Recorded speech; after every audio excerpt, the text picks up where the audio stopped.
March 21st, 1978, Little Italy, Manhattan. The air was freezing cold as evening came to Mulberry Street. The area smelled like coffee, fresh-baked bread, and garlic from about 100 Italian food places. Bright neon lights blinked on and off in the growing darkness, making red and gold-colored shadows on the wet streets. A man who was almost 50 years old walked out of a social club. When he breathed, you could see little white clouds in the freezing air. He wore nice clothes, but nothing too fancy. A dark jacket and dress pants. The kind of outfit that certain businessmen wore in this area. His name was Salvatore Briguglio, but everyone who was important knew him by his nickname, Sally Bugs. He was a soldier who worked for the Genovese crime family. He was a tough guy who worked for Anthony Provenzano, and he might have been one of the last people to see Jimmy Hoffa before Hoffa disappeared forever. Sally Bugs didn't even walk 10 steps before the peaceful night suddenly exploded with the sound of guns firing. 5 gunshots rang out loudly, the sounds bouncing off the tall buildings around them. Sally Bugs fell down onto the sidewalk. His body landed near a car that was parked on the corner of Mulberry Street and Grant Street. Blood poured out from under him, mixing together with the dirty melted snow and city dirt on the street. People who saw it happen ran away in all directions. Somebody screamed out loud. By the time the police officers got there, the person who shot him had completely disappeared into the maze of streets in lower Manhattan. And Sally Bugs was dead. He was only 47 years old. But his story doesn't finish here. It actually starts many years before this. In a world where being loyal was like money, where staying quiet kept you alive, and where knowing too many secrets could get you murdered. This is the story about a man who lived in the shadows, hiding behind some of organized crime's most famous and dangerous people. A man who probably took part in one of America's biggest mysteries that nobody has ever solved. And a man who ended up paying the ultimate price for being right in the middle of everything. Knowing way too much information, but having way too little power to protect himself. Before we go down into this dark and dangerous world, I want you to come along on this journey with me. Where are you watching this video from right now? What time is it where you live? Write your location down in the comments section below. If you're excited and ready for a super deep look into one of organized crime's most mysterious people, hit that subscribe button right now. Click the like button really hard. And share this video with anyone who loves learning about true crime stories. Trust me when I say this, you're going to want to follow this story all the way until the very end. This isn't just about one single man. It's about a whole entire system of power, corruption, and violence that shaped America in ways that we're still finding out about today. To really understand who Salvatore Briguglio was, you have to understand the world that made him into who he became. He was born in 1930, right at the start of the Great Depression, into an Italian immigrant family living in the factory area of northern New Jersey. This was a world full of very close neighborhoods where absolutely everyone knew everyone else, where the traditions from the old country mixed together with American dreams and goals, and where the line separating legal business from organized crime was often completely invisible to people. The 1930s and 1940s were years that completely changed Italian Americans. The generation of people who had arrived at Ellis Island looking for better opportunities had made lives for themselves. They built communities in cities like New York, Newark, Jersey City, and Hoboken. Their children, the first generation actually born in America, were stuck between two completely different worlds. They spoke English perfectly without any accents, but they spoke Italian at home with their families. They went to American schools during the day, but they lived by old country values at home. They wanted the American dream desperately, but they found out that the normal, legal paths to success were often blocked because of prejudice and very limited opportunities. In this kind of environment, organized crime offered a different choice, a different path. It wasn't actually glamorous or fancy. Not really, but it gave people opportunity, respect, and most importantly, protection. In neighborhoods where police protection was almost nothing and discrimination was very real, the local mob crew offered justice. It was rough, harsh justice, but it was justice of some kind. If someone cheated you in business, if someone showed disrespect to your family, if someone needed to be taught a lesson and brought back in line, you didn't call the police. Instead, you went to someone who was connected to the mob. Salvatore Briguglio grew up breathing in this air, living in this world. His family, just like thousands of other families, had come from southern Italy searching for a better life. They found jobs working in the factories, working on the docks, working at construction sites. They saved up money carefully. They raised their children. They tried very hard to build something good. But all around them, a parallel power structure was growing bigger and bigger.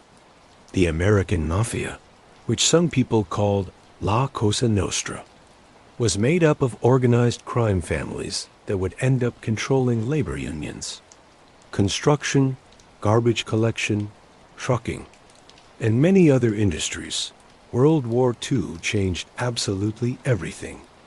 Young men like Salvatore became adults during the war years, watching as America prepared for war, fought hard, and finally won.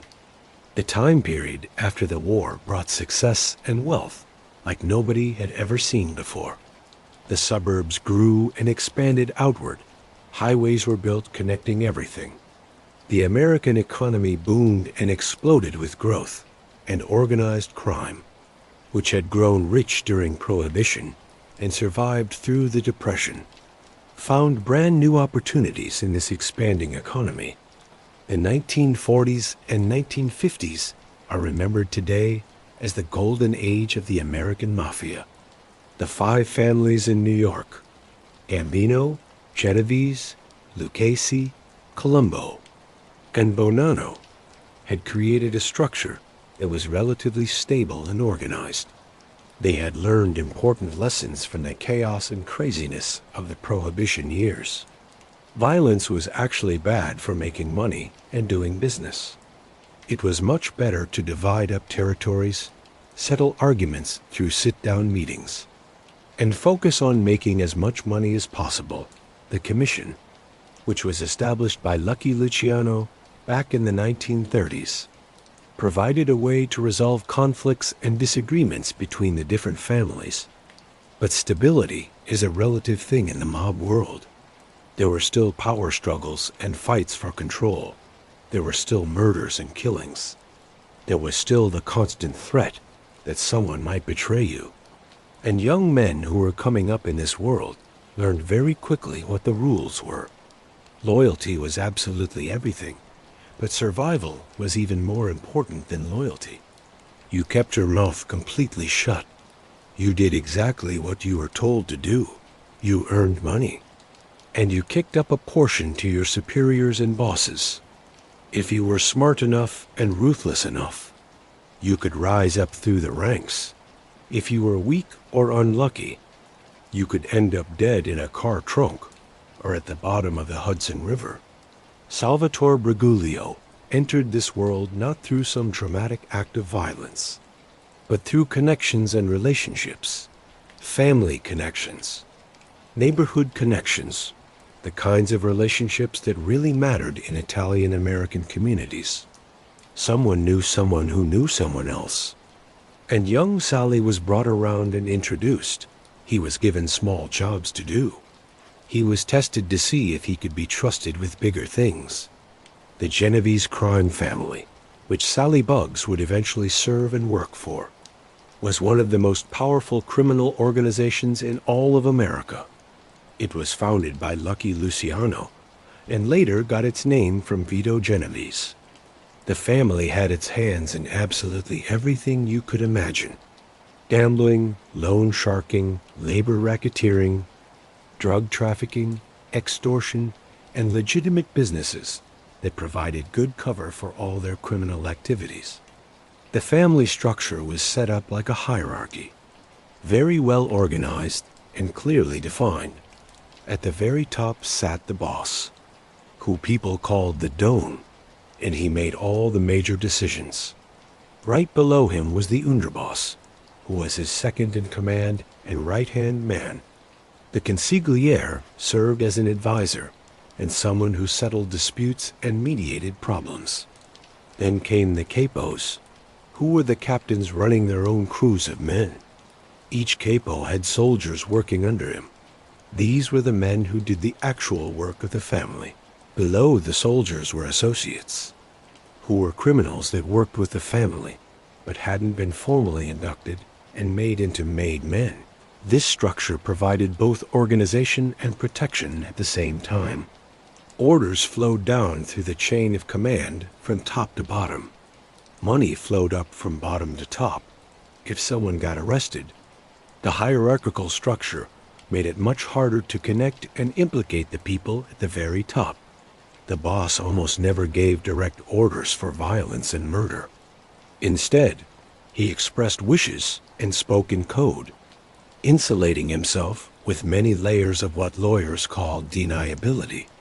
Sally Bugs came up through the ranks as a soldier, a worker, someone who did whatever needed to be done without asking any questions. In the mob world, there were different types of men with different skills. There were the earners, the ones with a good head for business, who could make lots of money in legitimate or semi-legitimate businesses. There were the diplomats, the smooth talkers who could negotiate deals and settle disputes with words.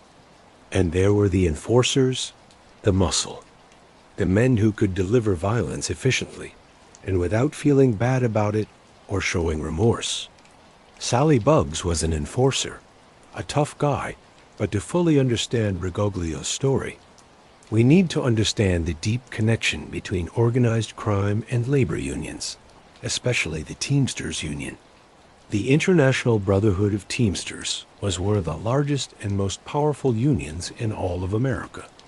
It represented truck drivers, warehouse workers, and many other people in the transportation and logistics industry. Having control of the Teamsters meant having control over commerce and trade. If the Teamsters went on strike and stopped working, goods didn't move anywhere. Businesses couldn't operate at all. The union had huge, immense leverage and power, and that leverage could be used for good purposes or for profit, legal or illegal. By the 1950s, organized crime had deeply infiltrated and gotten inside the Teamsters Union. Mob-connected officials held key positions of power throughout the entire union. They used union funds for their own personal gain and benefit. They accepted bribes and payoffs from employers. They took kickbacks from pension fund investments. And they used union positions to help their criminal enterprises grow. The regular, rank-and-file members often benefited from strong contracts and good wages. But the leadership running everything was corrupt all the way to its core. In New Jersey, one man was the perfect example of this corruption. His name was Anthony Provenzano, but everyone knew him as Tony Pro. Provenzano was a capo, a captain in the Genovese family. At the exact same time, he was also the president of Teamsters Local 560, which was based in Union City, New Jersey. This dual role gave him absolutely immense power. He controlled union jobs, which meant he controlled who worked and who didn't work. He controlled union funds, which meant he had access to millions and millions of dollars. He controlled workers, which meant he could shut down businesses or keep them running. Depending on whatever served his own interests best, Tony Pro was charismatic and charming, brutal and violent, and very smart and intelligent. He'd risen up through the ranks of both the mob and the union at the same time, accumulating power and wealth along the entire way. He surrounded himself with loyal men, relatives, childhood friends, and trusted enforcers who would do anything for him. Salvatore Briguglio became one of those trusted men. The exact origins and beginning of the nickname Sally Bugs remain somewhat mysterious, lost to time and the code of silence that governed these men's lives.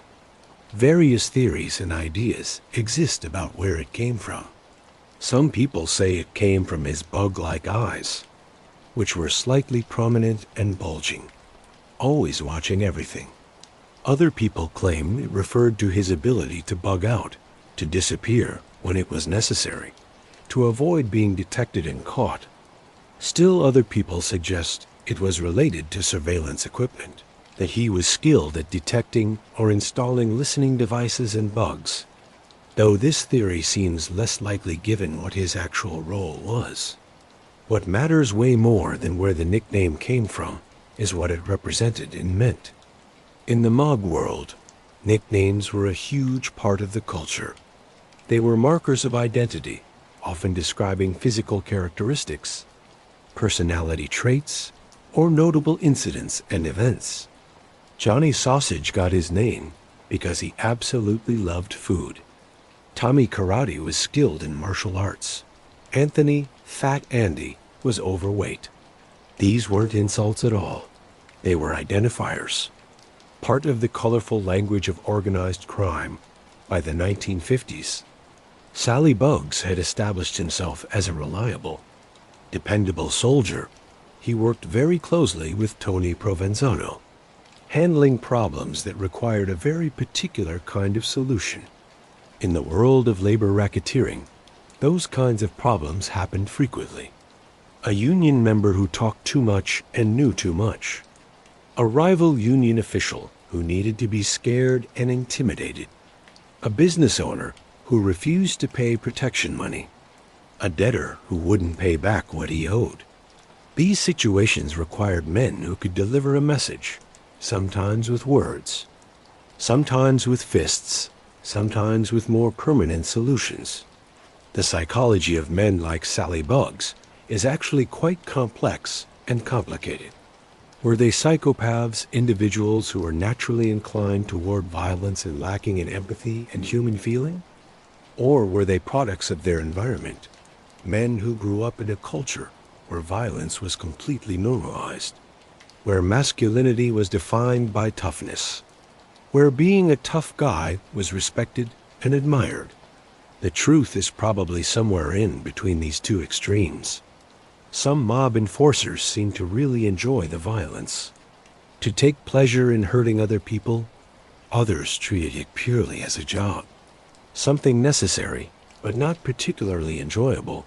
They compartmentalized, separating their violent work from their family lives and their roles as fathers and husbands and neighbors. Sally Bugs appears to have been the second type, cold, efficient, and professional. He didn't go looking for unnecessary violence. He didn't draw attention to himself. He lived modestly, despite having access to criminal money and proceeds. He maintained a relatively low profile, which in the mob world was actually very smart and intelligent. The flashy guys, the ones who wanted to be famous gangsters and celebrities, often ended up dead or in prison. The quiet professionals who kept their heads down lasted much longer. Sally Bugs wasn't alone in his work. His brother, Gabriel Briguglio, was also involved in organized crime, working right alongside him in Tony Pro's crew. This fraternal connection, this brotherhood, was actually very common in the mob. Brothers, cousins, uncles, nephews. Organized crime was often a family business that was passed down through the generations. It provided both strength and vulnerability at the same time. Family members could be trusted more than complete outsiders, but they also created additional leverage for law enforcement and rival criminals to use against you. Other key associates and partners included Thomas Andretta and Stephen Andretta, who were brothers that also worked as enforcers and soldiers in the Genovese family's New Jersey operations. These men formed a very tight crew, bound together by blood, ethnicity, neighborhood ties, and shared criminal enterprise. They socialized together, worked together, and kept each other's secrets in a world where betrayal could mean instant death. These bonds were absolutely essential and necessary. The New Jersey mob landscape in the 1950s and 1960s was complex and complicated. Technically, New Jersey fell under the jurisdiction and control of New York families, primarily the Genovese family in the northern part of the state. But New Jersey had its own character, its own crews, its own operations. The DiCavalcanti family operated as an independent entity in parts of the state, though they were smaller and way less powerful than the New York families. Various capos and crews carved out territories, controlling different rackets in different regions. What really distinguished the New Jersey operations, particularly those run by Tony Provenzano, was the deep integration with the Teamsters Union. This wasn't just traditional mob activities like gambling, loan sharking, and hijacking trucks. This was institutional corruption, the systematic exploitation of a major labor union for criminal profit. It required a different kind of criminal, one who could operate in both the underworld and the seemingly legitimate world of union politics and labor negotiations. Sally Bugs operated in both worlds successfully. He could be brutal and violent when it was necessary, but he also understood the huge importance of keeping up appearances. He held a position in the union, which provided good cover for his activities and a source of legitimate income. He knew when to use violence and when to use intimidation or negotiation instead. This versatility and flexibility made him extremely valuable to Tony Pro and the Genovese family. To understand Sally Bugs' rise up through the ranks, you need to understand what an enforcer actually did on a day-to-day basis. This wasn't the stylized, dramatized violence you see in movies and on television. It was calculating, methodical, and often quite ordinary in appearance, until the exact moment when it suddenly became extraordinary and terrifying. Enforcement work came in many different forms and levels. On the lower end were beatings, sending messages through physical violence that stopped short of actually killing someone. A union member who was causing problems and making trouble might find himself jumped and attacked in a parking lot, receiving a beating severe enough to require hospitalization, but not severe enough to kill him. The message was crystal clear: shut up, fall in line, or next time will be much worse and more serious. Business owners who refused to pay protection money or refused to use union labor might have their windows smashed and broken, their inventory destroyed and ruined, their delivery trucks vandalized and damaged. These acts of intimidation were carefully designed to demonstrate power and create real fear without attracting too much police attention and scrutiny. More serious problems required more permanent solutions. In the mob world of the 1950s and 1960s, murder was simply a tool of business, nothing more. Someone who informed to police or federal agents couldn't be allowed to testify in court. Someone who stole from the family couldn't be allowed to encourage others to do the same thing. Someone who showed disrespect to a made man couldn't be allowed to undermine the hierarchy and authority. And so people disappeared, or they were found dead in cars, or floating in rivers, or lying in vacant lots. The mechanics of mob murder were very well established and perfected. Often the victim was lured to a location under false pretenses, a meeting, a dinner, a business discussion. The killer or killers would be waiting there. The murder would be quick and fast, usually with firearms and guns. The body might be left out in the open as a message to others, or disposed of carefully to delay discovery. If the murder was sanctioned and approved by the family leadership, if it had been approved through proper channels, the killers faced absolutely no consequences within the organization. If it was unauthorized and not approved, it could lead to retaliation or the killer's own death. Sally Bugs developed a strong reputation for efficiency and reliability. When he was given a task, when he was told to handle a problem, the problem got handled. He didn't make mistakes. He didn't talk unnecessarily. He didn't draw attention to himself. In the mob world, these qualities were incredibly valuable. There were plenty of tough guys who could throw punches or fire a gun, but finding someone reliable, someone who wouldn't panic or screw up or get caught or flip and cooperate when arrested, that was much harder to find. The 1960s represented the apex, the highest point of mob control over certain industries and unions.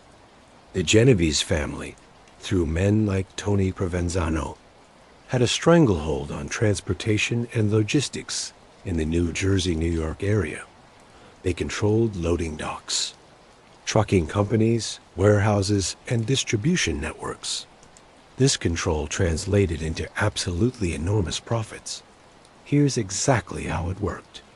A company that wanted to do business in certain industries had to use union labor from mob-controlled locals. The company would pay standard union wages to the workers, but would also pay kickbacks to union officials, kickbacks that ended up in mob pockets. Those kickbacks bought what they called labor peace, ensuring that there would be no strikes, no slowdowns, no problems at all. Additionally, union pension funds became a major source of criminal profit. These funds contained millions and millions of dollars in workers' retirement savings. In legitimate, honest unions, these funds were carefully invested to ensure future benefits for retirees. In mob-controlled unions, pension funds were treated as personal piggy banks to steal from. Money was loaned to mob-connected businesses at very favorable rates, or with no real expectation of repayment at all. Pension fund investments were made in schemes and plans that benefited mob associates. When pension funds were inevitably depleted and drained, workers found their promised benefits reduced dramatically or eliminated completely. The Teamsters pension fund in particular became notorious and famous for these practices. Billions of dollars flowed through the fund, and mob-connected trustees directed that money toward projects that served organized crime's interests.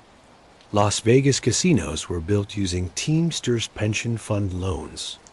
Real estate developments were financed with pension money.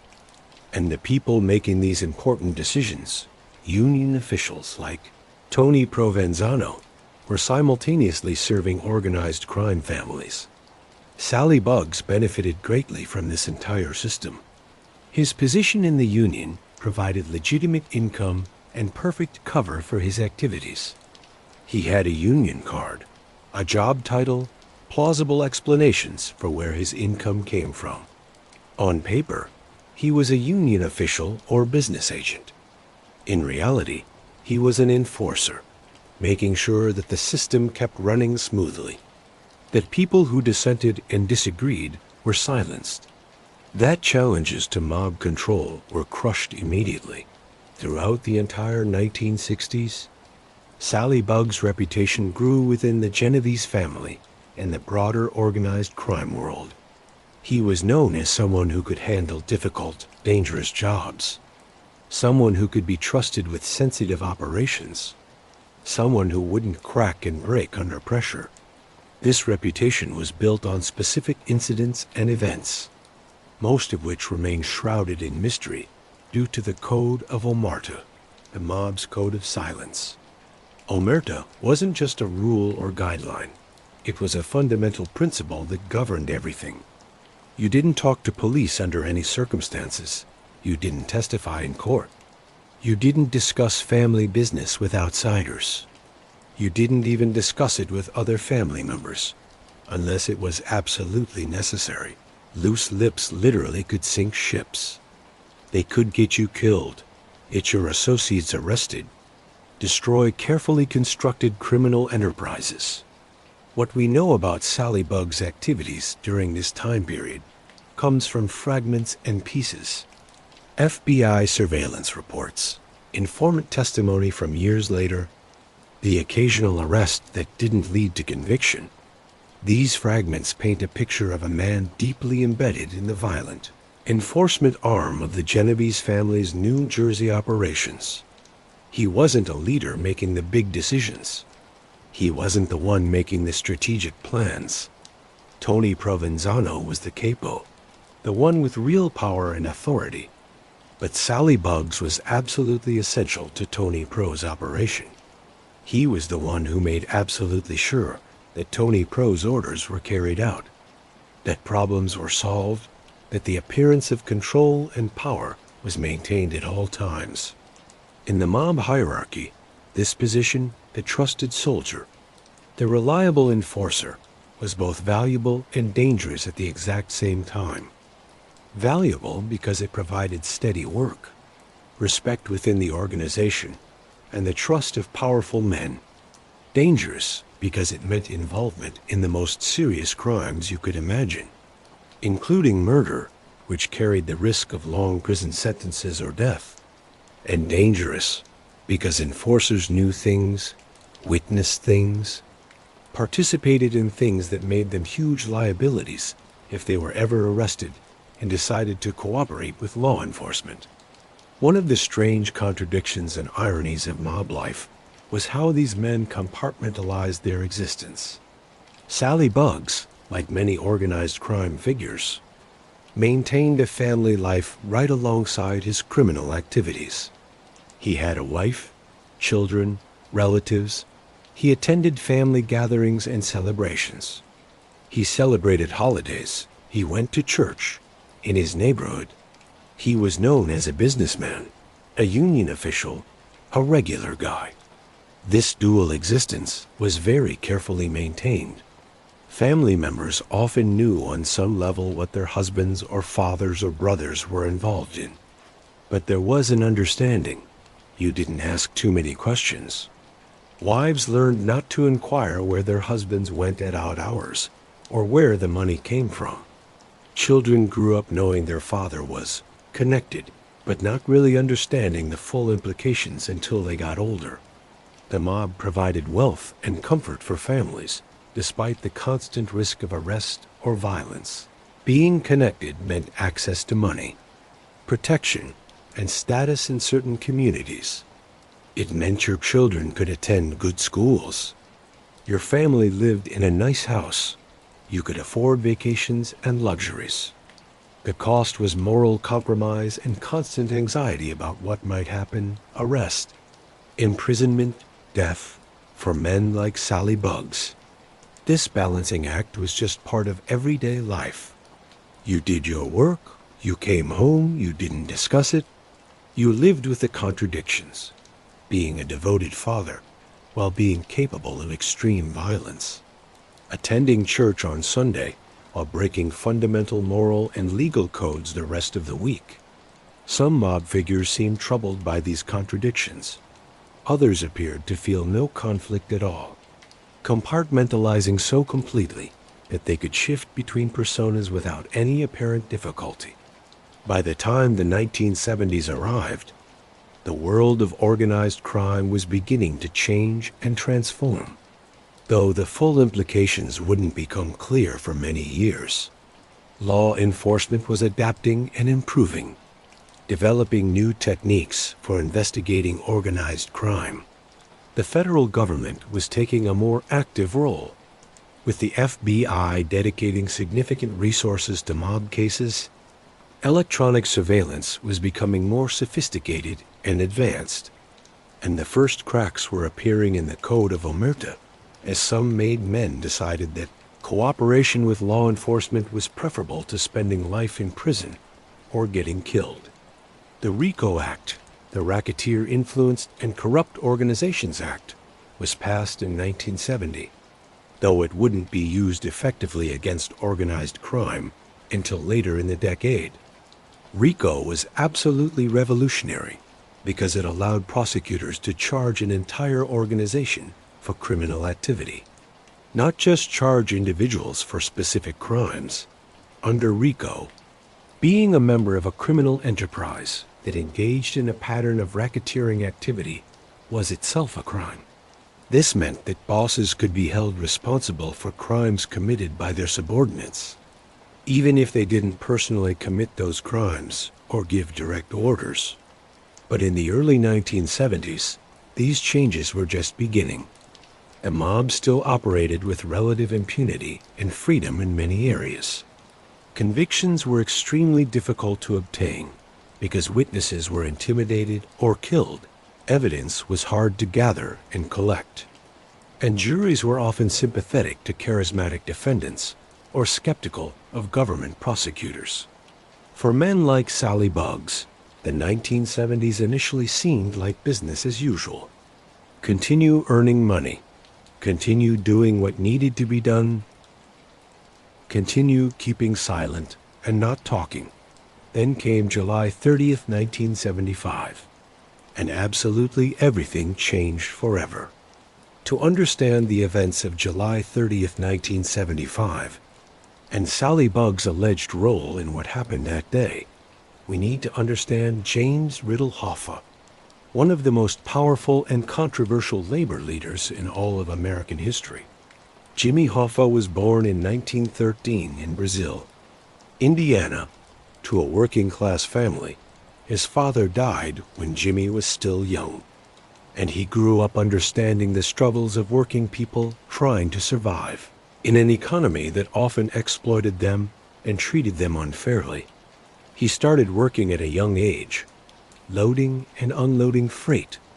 He quickly became involved in labor organizing, fighting for workers' rights. He was a natural leader, tough, charismatic, fearless, and willing to fight for workers' rights. Hoffa joined the Teamsters Union in Detroit in the 1930s and rose rapidly up through the ranks. He was absolutely brilliant at organizing workers and negotiating contracts. Under his leadership, Teamster membership exploded and grew massively. He understood that the union's power came from its ability to shut down commerce by going on strike, and he wasn't afraid to use that power. By 1957, he'd become the international president of the Teamsters, leading the largest and most powerful union in all of America. But Hoffa's rise was built on more than just labor organizing. He'd made deals with organized crime from very early in his career. The mob provided muscle for organizing campaigns, helping to intimidate anti-union workers and management in return. Hoffa allowed mob-connected individuals to infiltrate the union. He gave them positions of power. He looked the other way when union resources were used for criminal purposes. The relationship was symbiotic. Both sides benefited. The mob needed the Teamsters for legitimate cover and access to pension funds, and Hoffa needed the mob's support to maintain power and crush opposition. This relationship with organized crime would ultimately be Hoffa's downfall, but for many years it worked. He delivered for the rank-and-file workers: better wages, better benefits, better working conditions.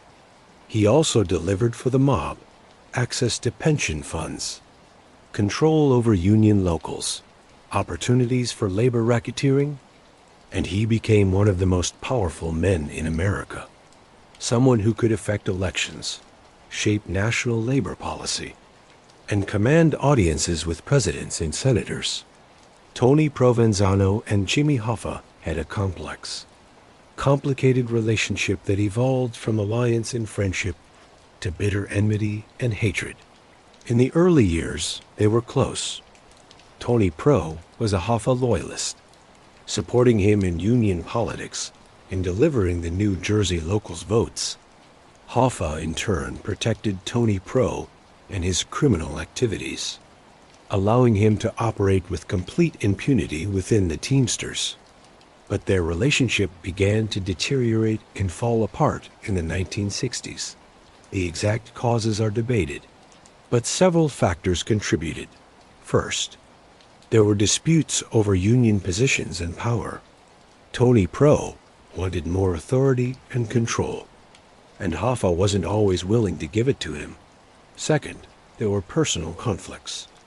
Both men had very strong personalities and substantial egos. Third, and perhaps most importantly, they ended up in federal prison at the same time and had a serious, major falling out.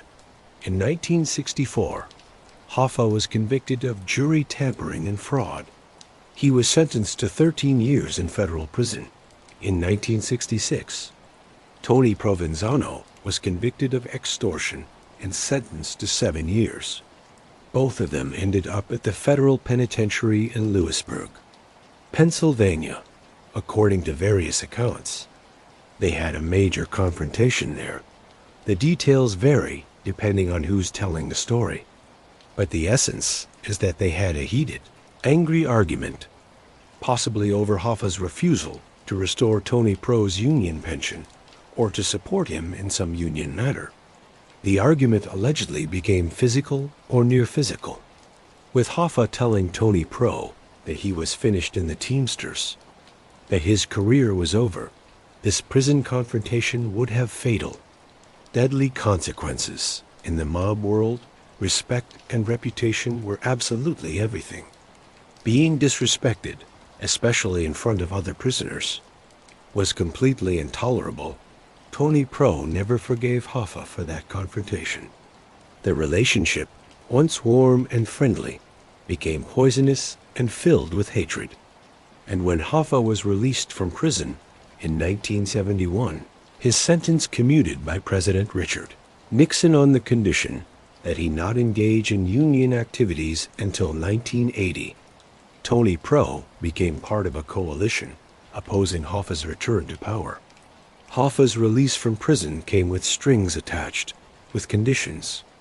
Nixon's commutation forbade him from union activity until 1980. This was an absolutely devastating blow to Hoffa, who had dedicated his entire adult life to the Teamsters. The prohibition was allegedly inserted at the request of mob-connected union officials and organized crime figures who didn't want Hoffa back in power. They'd grown comfortable with the new leadership.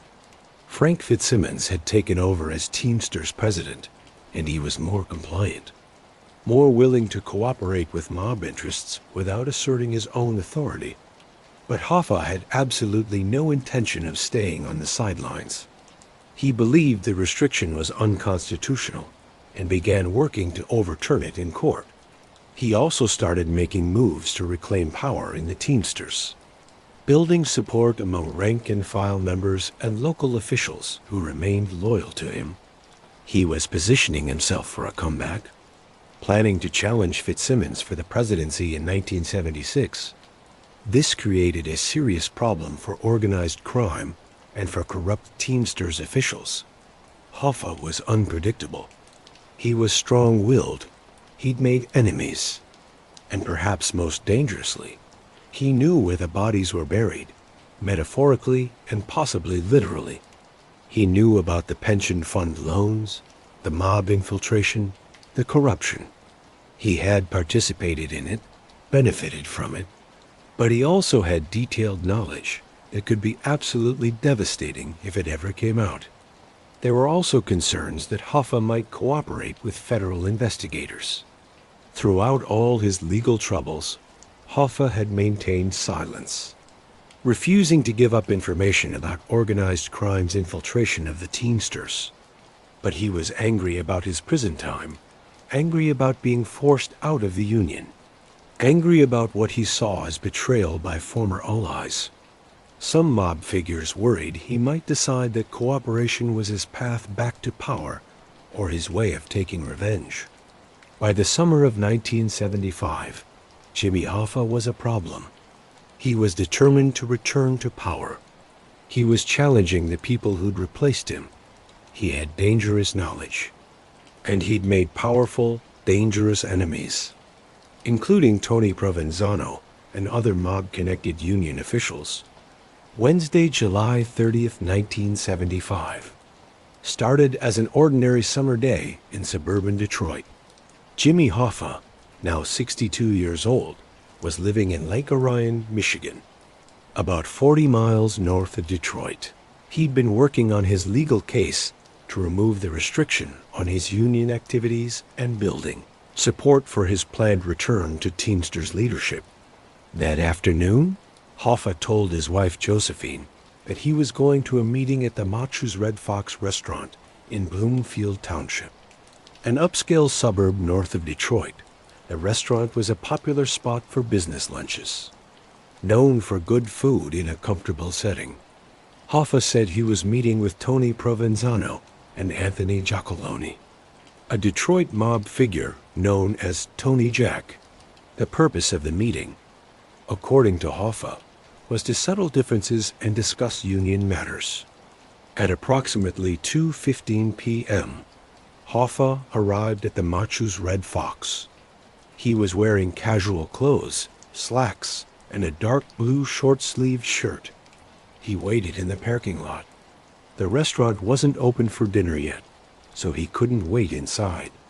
Witnesses later reported seeing him there, standing by his car, occasionally checking his watch. He appeared to be waiting for someone. At 2:30 p.m., Hoffa made a phone call from a nearby phone booth. He called his wife and told her that Tony Pro and Tony Jack hadn't shown up yet. He sounded annoyed, but not particularly concerned or worried. At 3:30 p.m., he called Louis Linteau, a business associate and friend, and told him that he'd been stood up. "That dirty son of a bitch Tony Jack," Hoffa reportedly said. "He's an hour and a half late." He indicated he was going to wait a bit longer. That was the last confirmed contact anyone had with Jimmy Hoffa. He vanished sometime between 3:30 p.m. and 4 o'clock p.m. on July 30th, 1975. His car remained in the parking lot. He never returned home. He was never seen again. When Hoffa didn't come home that evening, his family grew very concerned. Hoffa was reliable about staying in touch, and it was completely out of character for him to disappear without word. His wife called the police the next day, July 31st, to report him missing. Given Hoffa's prominence and his connections to organized crime, the disappearance immediately became a major investigation. The FBI quickly took the lead. They'd been investigating Hoffa and the Teamsters for years. They knew about his mob connections, his enemies, the dangerous game he'd been playing trying to reclaim power. The working theory from day one was that Hoffa had been murdered, that the meeting at the Machu's Red Fox was a setup, that he'd been lured there and killed. Investigators established the timeline and started developing suspects. Tony Provenzano and Anthony Giacolone both had alibis. They were in other locations at the time and could prove it, but that didn't mean they weren't involved in a mob hit. The people who order the murder are rarely present when it happens. They establish alibis and distance themselves, while others carry out the actual killing. The FBI focused on who might have actually committed the murder and disposed of the body. This is where Sally Bugs entered the picture. Based on Tony Provenzano's past use of Briguglio as an enforcer, based on the close association between them, and based on intelligence from informants, investigators came to believe that Sally Bugs was one of the men who killed Jimmy Hoffa. What exactly happened to Jimmy Hoffa remains one of America's greatest unsolved mysteries. No body has ever been found. No one has been charged with his murder. But over the decades, FBI investigations Informant testimony and forensic analysis have constructed a probable scenario, a theory of what likely happened. The most widely accepted theory goes like this. Hoffa was lured to the Machus, Red Fox, under the pretense of a meeting to resolve differences with Tony Provenzano. But Tony Pro never intended to attend. Instead, he dispatched a team of killers, likely including Sally Bugs, Thomas Andretta, Stephen Andretta, and possibly others, to intercept Hoffa. When Hoffa was waiting in the parking lot, a car arrived. Inside was someone Hoffa knew and trusted enough to get in the car with, possibly Charles "Chucky" O'Brien, who'd grown up as almost a son to Hoffa and worked for him in the Teamsters. Hoffa got into the car, likely believing he was being taken to a different location for the meeting, or that there had been a change of plans. But instead of going to a meeting, the car headed to a location where Hoffa could be killed. The most common theory is that this location was a house in Detroit. Once there, Hoffa was shot and killed. The murder was quick and efficient. This was a professional hit, not a torture session or a prolonged confrontation. Hoffa was a problem that needed to be eliminated, and it was done with cold efficiency. The disposal of the body is where theories diverge wildly and go in many different directions. Some believe he was put through a meat grinder or crushed in a car compactor. Others theorize he was buried under the end zone at Giants Stadium, a theory now debunked since the stadium was demolished and no remains were found. Still others suggest he was taken to a mob-connected funeral home and cremated, or buried in a remote location, or disposed of in a way that ensured the body would never be found. One particularly detailed theory, supported by some FBI investigators, suggests that Hoffa's body was taken to a mob-connected sanitation company in New Jersey, where it was incinerated or crushed beyond recognition. Another theory involves a house in Detroit where Hoffa was allegedly killed, a residence connected to organized crime figures. The FBI conducted extensive forensic analysis of this house years later and found evidence consistent with a violent death having occurred there. Though the evidence wasn't conclusive enough to prove it was Hoffa, what connects Sally Bugs to these events? Multiple factors. First, there's the relationship between Briguglio and Tony Provenzano. Sally Bugs was Tony Pro's most trusted enforcer. If Tony Pro wanted Hoffa killed, and evidence strongly suggests he did, Sally Bugs would be a logical choice to carry out or participate in the murder. Second, there's the testimony from informants and cooperating witnesses. Over the years, several people with knowledge of organized crime activities told investigators that Sally Bugs was involved in Hoffa's death. While these accounts varied in details and reliability, they consistently pointed to Briguglio as one of the killer's third. There's the timeline. Sally Bugs was in the Detroit area around the time of Hoffa's disappearance. Phone records, witness sightings, and other evidence placed him in the right location at the right time. Fourth, there's his subsequent behavior and the behavior of those around him. After Hoffa's disappearance, there was a noticeable tension and fear among those suspected of involvement. Sally Bugs became more cautious, more aware of surveillance, and within organized crime circles, according to informants, there was knowledge that Sally Bugs had been involved in something big, something dangerous. But here's the crucial point. None of this evidence was sufficient to charge Sally Bugs with murder. The case was entirely circumstantial. No body, no murder weapon, no direct witnesses, no physical evidence linking him to the crime.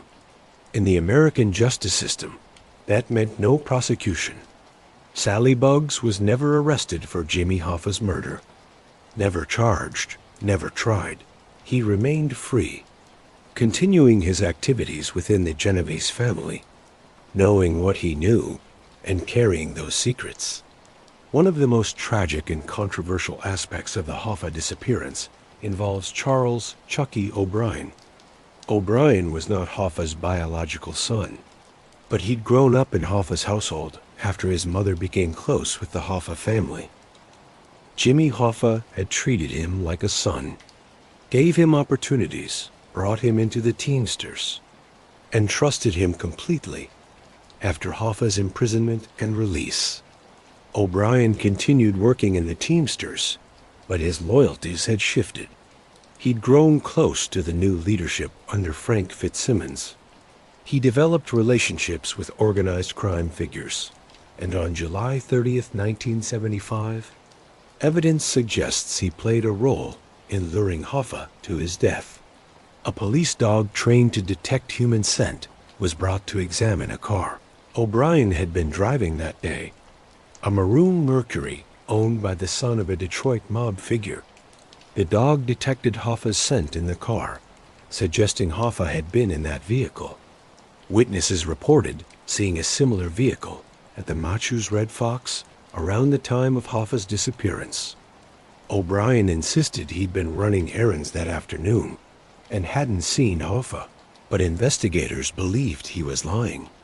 The theory is that O'Brien picked up Hoffa, possibly with others in the car, and drove him to the location where he was killed. Hoffa would have trusted O'Brien enough to get in the car without suspicion. It was the perfect betrayal, killed by someone he considered family, someone he'd helped and trusted. O'Brien maintained his innocence until his death in 2020, insisting he'd had nothing to do with Hoffa's disappearance. His denials were consistent and emphatic, but the evidence, circumstantial though it was, strongly suggested his involvement. If O'Brien was involved, it added an extra layer of tragedy to Hoffa's death, not just murdered by his enemies, but betrayed by someone he loved like a son. In the weeks and months following Hoffa's disappearance, the FBI investigation intensified dramatically. Agents conducted hundreds of interviews. They followed thousands of leads. They surveilled suspects. They pressured potential witnesses, but the code of omerta held firm. No one talked. Those who knew what happened remained silent, knowing that breaking that silence meant death. Grand juries were convened. Witnesses were subpoenaed. Some testified, mostly invoking their Fifth Amendment right against self-incrimination or claiming ignorance. Tony Provenzano was called before grand juries multiple times and denied any knowledge of Hoffa's disappearance. So was Sally Bugs. So were the Andretta brothers. So were numerous other organized crime figures. They all said the same thing. They knew nothing. They weren't involved. They had no information to provide. The investigation hit dead ends repeatedly. Every promising lead seemed to evaporate. Tips poured in from across the country.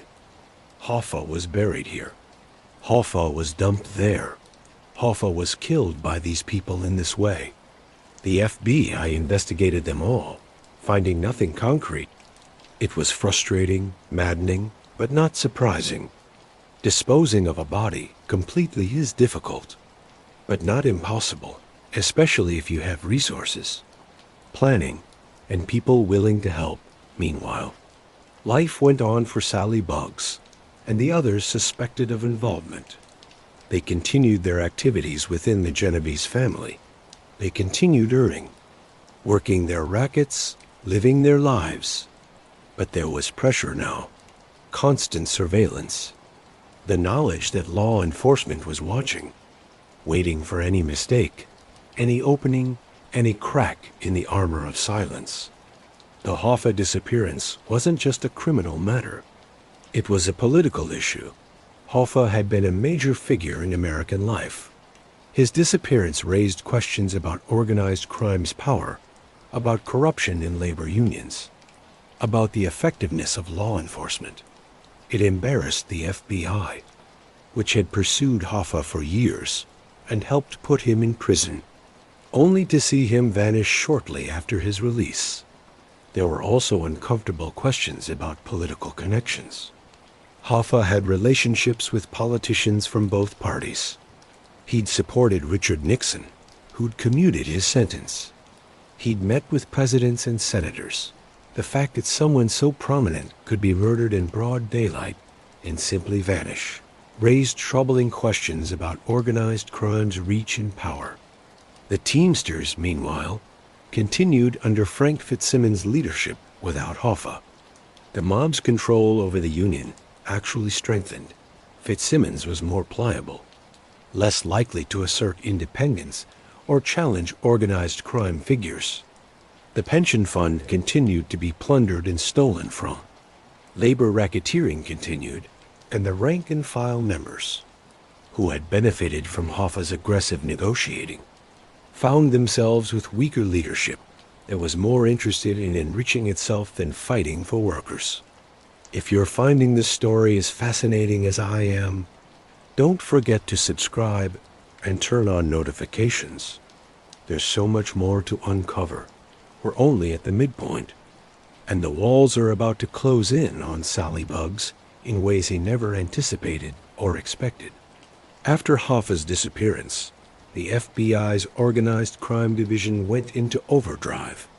The case became one of the Bureau's highest priorities. They knew who they suspected: Tony Provenzano, Sally Bugs, the Andretta brothers, Anthony Giacalone, and others. What they needed was proof, evidence that would hold up in court, someone willing to break the code of silence. The Bureau employed every tool at its disposal. Physical surveillance teams followed suspects everywhere, documenting their movements, their meetings, their activities. Wiretaps were installed on phones, providing insight into conversations and relationships. Undercover agents attempted to infiltrate mob circles or develop informants. Financial investigators traced money flows, looking for evidence of criminal proceeds. The pressure was constant, relentless, designed to make suspects nervous, to create friction within organized crime families, to convince someone that cooperation was preferable to the alternative. For Sally Bugs, this meant living under a microscope. He knew he was being watched. He could spot surveillance teams. He knew his phones might be tapped, his conversations monitored. This required constant vigilance, careful behavior, coded language when discussing anything sensitive, but it also created stress and paranoia. Every interaction was potentially monitored. Every associate might be an informant. Every slip could provide the evidence the FBI needed. The Bureau also went after Briguglio and others on any charge they could make stick. The theory was simple. If they couldn't get convictions for Hoffa's murder due to lack of evidence, they'd prosecute for other crimes: racketeering, extortion, labor law violations, tax evasion, anything that might put these men behind bars and create pressure to cooperate. This strategy had worked before. Many mob figures, faced with long prison sentences, decided that their loyalty to organized crime was less important than avoiding decades behind bars. Grand juries are powerful tools for prosecutors. Unlike regular trials, grand jury proceedings are secret. Witnesses can be compelled to testify under immunity, meaning they can't be prosecuted for anything they admit during their testimony. But they also can't refuse to testify by invoking the Fifth Amendment. This forces witnesses into a difficult position: tell the truth and potentially incriminate others, violating omerta and risking death, or lie and face perjury charges. Sally Bugs was called before grand juries investigating Hoffa's disappearance.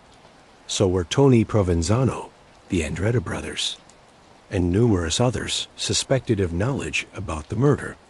The grand jury sessions were tense confrontations. Prosecutors asked direct questions. Where were you on July 30th, 1975? Who were you with? What do you know about Jimmy Hoffa's disappearance? Did you participate in his murder? Do you know who did? The responses were predictable. Witnesses claimed ignorance, memory lapses, or gave carefully rehearsed statements that revealed nothing. "I don't recall. I wasn't there. I don't know anything about that." The Fifth Amendment was invoked constantly. Even when immunity was offered, perjury was committed, though proving it was difficult without independent evidence contradicting the false statements. For prosecutors, these sessions were exercises in frustration. They knew these men were lying. They knew these men had knowledge of Hoffa's murder. But without direct evidence, without cooperating witnesses, without the ability to prove the lies, the grand juries produced little of value. Some witnesses were cited for contempt of court for refusing to answer questions. Others faced perjury investigations that went nowhere. The wall of silence held firm. Understanding Omerta is essential to understanding why the Hoffa case remained unsolved and why men like Sally Bugs could participate in murders without being prosecuted. Omerta wasn't just a rule. It was a cultural value deeply embedded in the traditions of Italian organized crime. The word comes from the Sicilian dialect, possibly derived from umilta, humility, or omu, man, suggesting qualities of manhood and honor. In practice, Omerta meant absolute silence about criminal activities. You didn't talk to police or prosecutors. You didn't testify in court. You didn't admit to crimes, even obvious ones. You certainly didn't cooperate against fellow members of organized crime families. The enforcement of Omerta was brutal. Breaking it meant death, not just for the informant, but potentially for family members as well. Throughout mob history, there are countless examples of what happened to those who violated Omerta. They were murdered, often in particularly brutal ways designed to send a message. Their bodies were sometimes left in public places as warnings. The message was clear: talking will get you killed. But Omerta was more than just fear. It was also about identity and belonging. Made men in La Cosa Nostra took oaths of loyalty. They were part of something larger than themselves, a brotherhood, a family. Betraying that family was seen as the ultimate dishonor. Worse than murder or theft, a man who informed was considered less than nothing. A rat, someone who'd betrayed his most sacred bonds for selfish reasons. This cultural value made prosecuting organized crime extraordinarily difficult without witnesses. Convictions required overwhelming physical evidence or smoking gun documents, difficult to obtain from criminal organizations that operated carefully and destroyed evidence. The FBI and prosecutors had to develop new strategies, including the Witness Protection Program, which offered informants new identities and locations in exchange for testimony. Even so, convincing made men to flip remained extremely difficult. In the 1970s, the code was still largely holding. There had been some informants, some cracks in the wall, but not many. Men like Sally Bugs had grown up believing in Omerta, seeing it enforced, understanding that their lives and their families' lives depended on maintaining silence. This belief system, combined with legitimate fear of retribution, kept witnesses silent even when facing long prison sentences, while the FBI applied external pressure. Internal dynamics within organized crime were creating their own tensions. The Hoffa murder had been a big operation involving multiple people across different mob families. It was the kind of operation where things could go wrong, where people could make mistakes, where the potential for exposure was high. Tony Provenzano, as the man who'd allegedly ordered the hit, had the most to lose. If anyone involved decided to cooperate with authorities, he'd face murder charges that would put him in prison for life. He needed to ensure that everyone who knew about Hoffa's murder remained silent and loyal. This meant maintaining relationships, providing support when needed, but also watching for any signs of weakness or potential betrayal. Sally Bugs was in a particularly precarious position. As someone who'd allegedly participated directly in the murder, he had detailed knowledge of what happened. He knew who was involved, how the plan had been executed, where Hoffa had been killed, how the body had been disposed of. This knowledge made him valuable, but also dangerous if he ever decided to cooperate, or if mob leadership worried he might cooperate. He became a liability that needed to be eliminated. The paranoia wasn't unfounded. The FBI was skilled at creating suspicion within organized crime families. They'd spread rumors that someone was cooperating when they weren't, causing families to turn on their own members. They'd pressure potential witnesses with evidence of crimes, suggesting that others had already started talking. They'd create situations where mob figures had to choose between loyalty and self-preservation. Additionally, the changing landscape of organized crime created new pressures. The old guard was aging or dying. Younger members were less committed to old ways, more willing to consider cooperation if it meant avoiding prison. The drug trade, which many families had gotten into despite original prohibitions, created new risks and new law enforcement attention. The RICO Act, starting to be used effectively by prosecutors, meant that entire organizations could be prosecuted, not just individuals. In this environment, trust became fragile. Associates who'd known each other for decades started viewing each other with suspicion. Conversations became more guarded. People were careful about what they said and where they said it, knowing that anyone could be wearing a wire or passing information to authorities. The brotherhood that Omerta was supposed to protect was being undermined by fear and self-interest. The late 1970s represented a transitional period for the American Mafia. The organization was still powerful, still generating enormous profits from illegal activities, still controlling significant sectors of the economy. But the factors that would eventually lead to its decline were already in motion. Law enforcement was getting better at investigating organized crime. The FBI had dedicated organized crime squads in major cities. They developed expertise in surveillance, wiretapping, and the analysis of mob structure and activities. The Witness Protection Program, established in 1970, was starting to convince some criminals that cooperation was a viable option, and prosecutors were learning how to use RICO effectively, bringing cases that targeted entire families rather than just individual criminals. The mob itself was changing. The generation that had established the commission and brought relative stability to organized crime in the 1930s was dying off.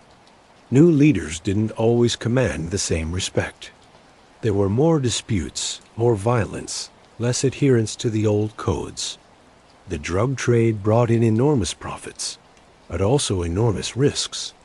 Drug trafficking carried severe penalties, and drug dealers were often more willing to cooperate with authorities than traditional mobsters.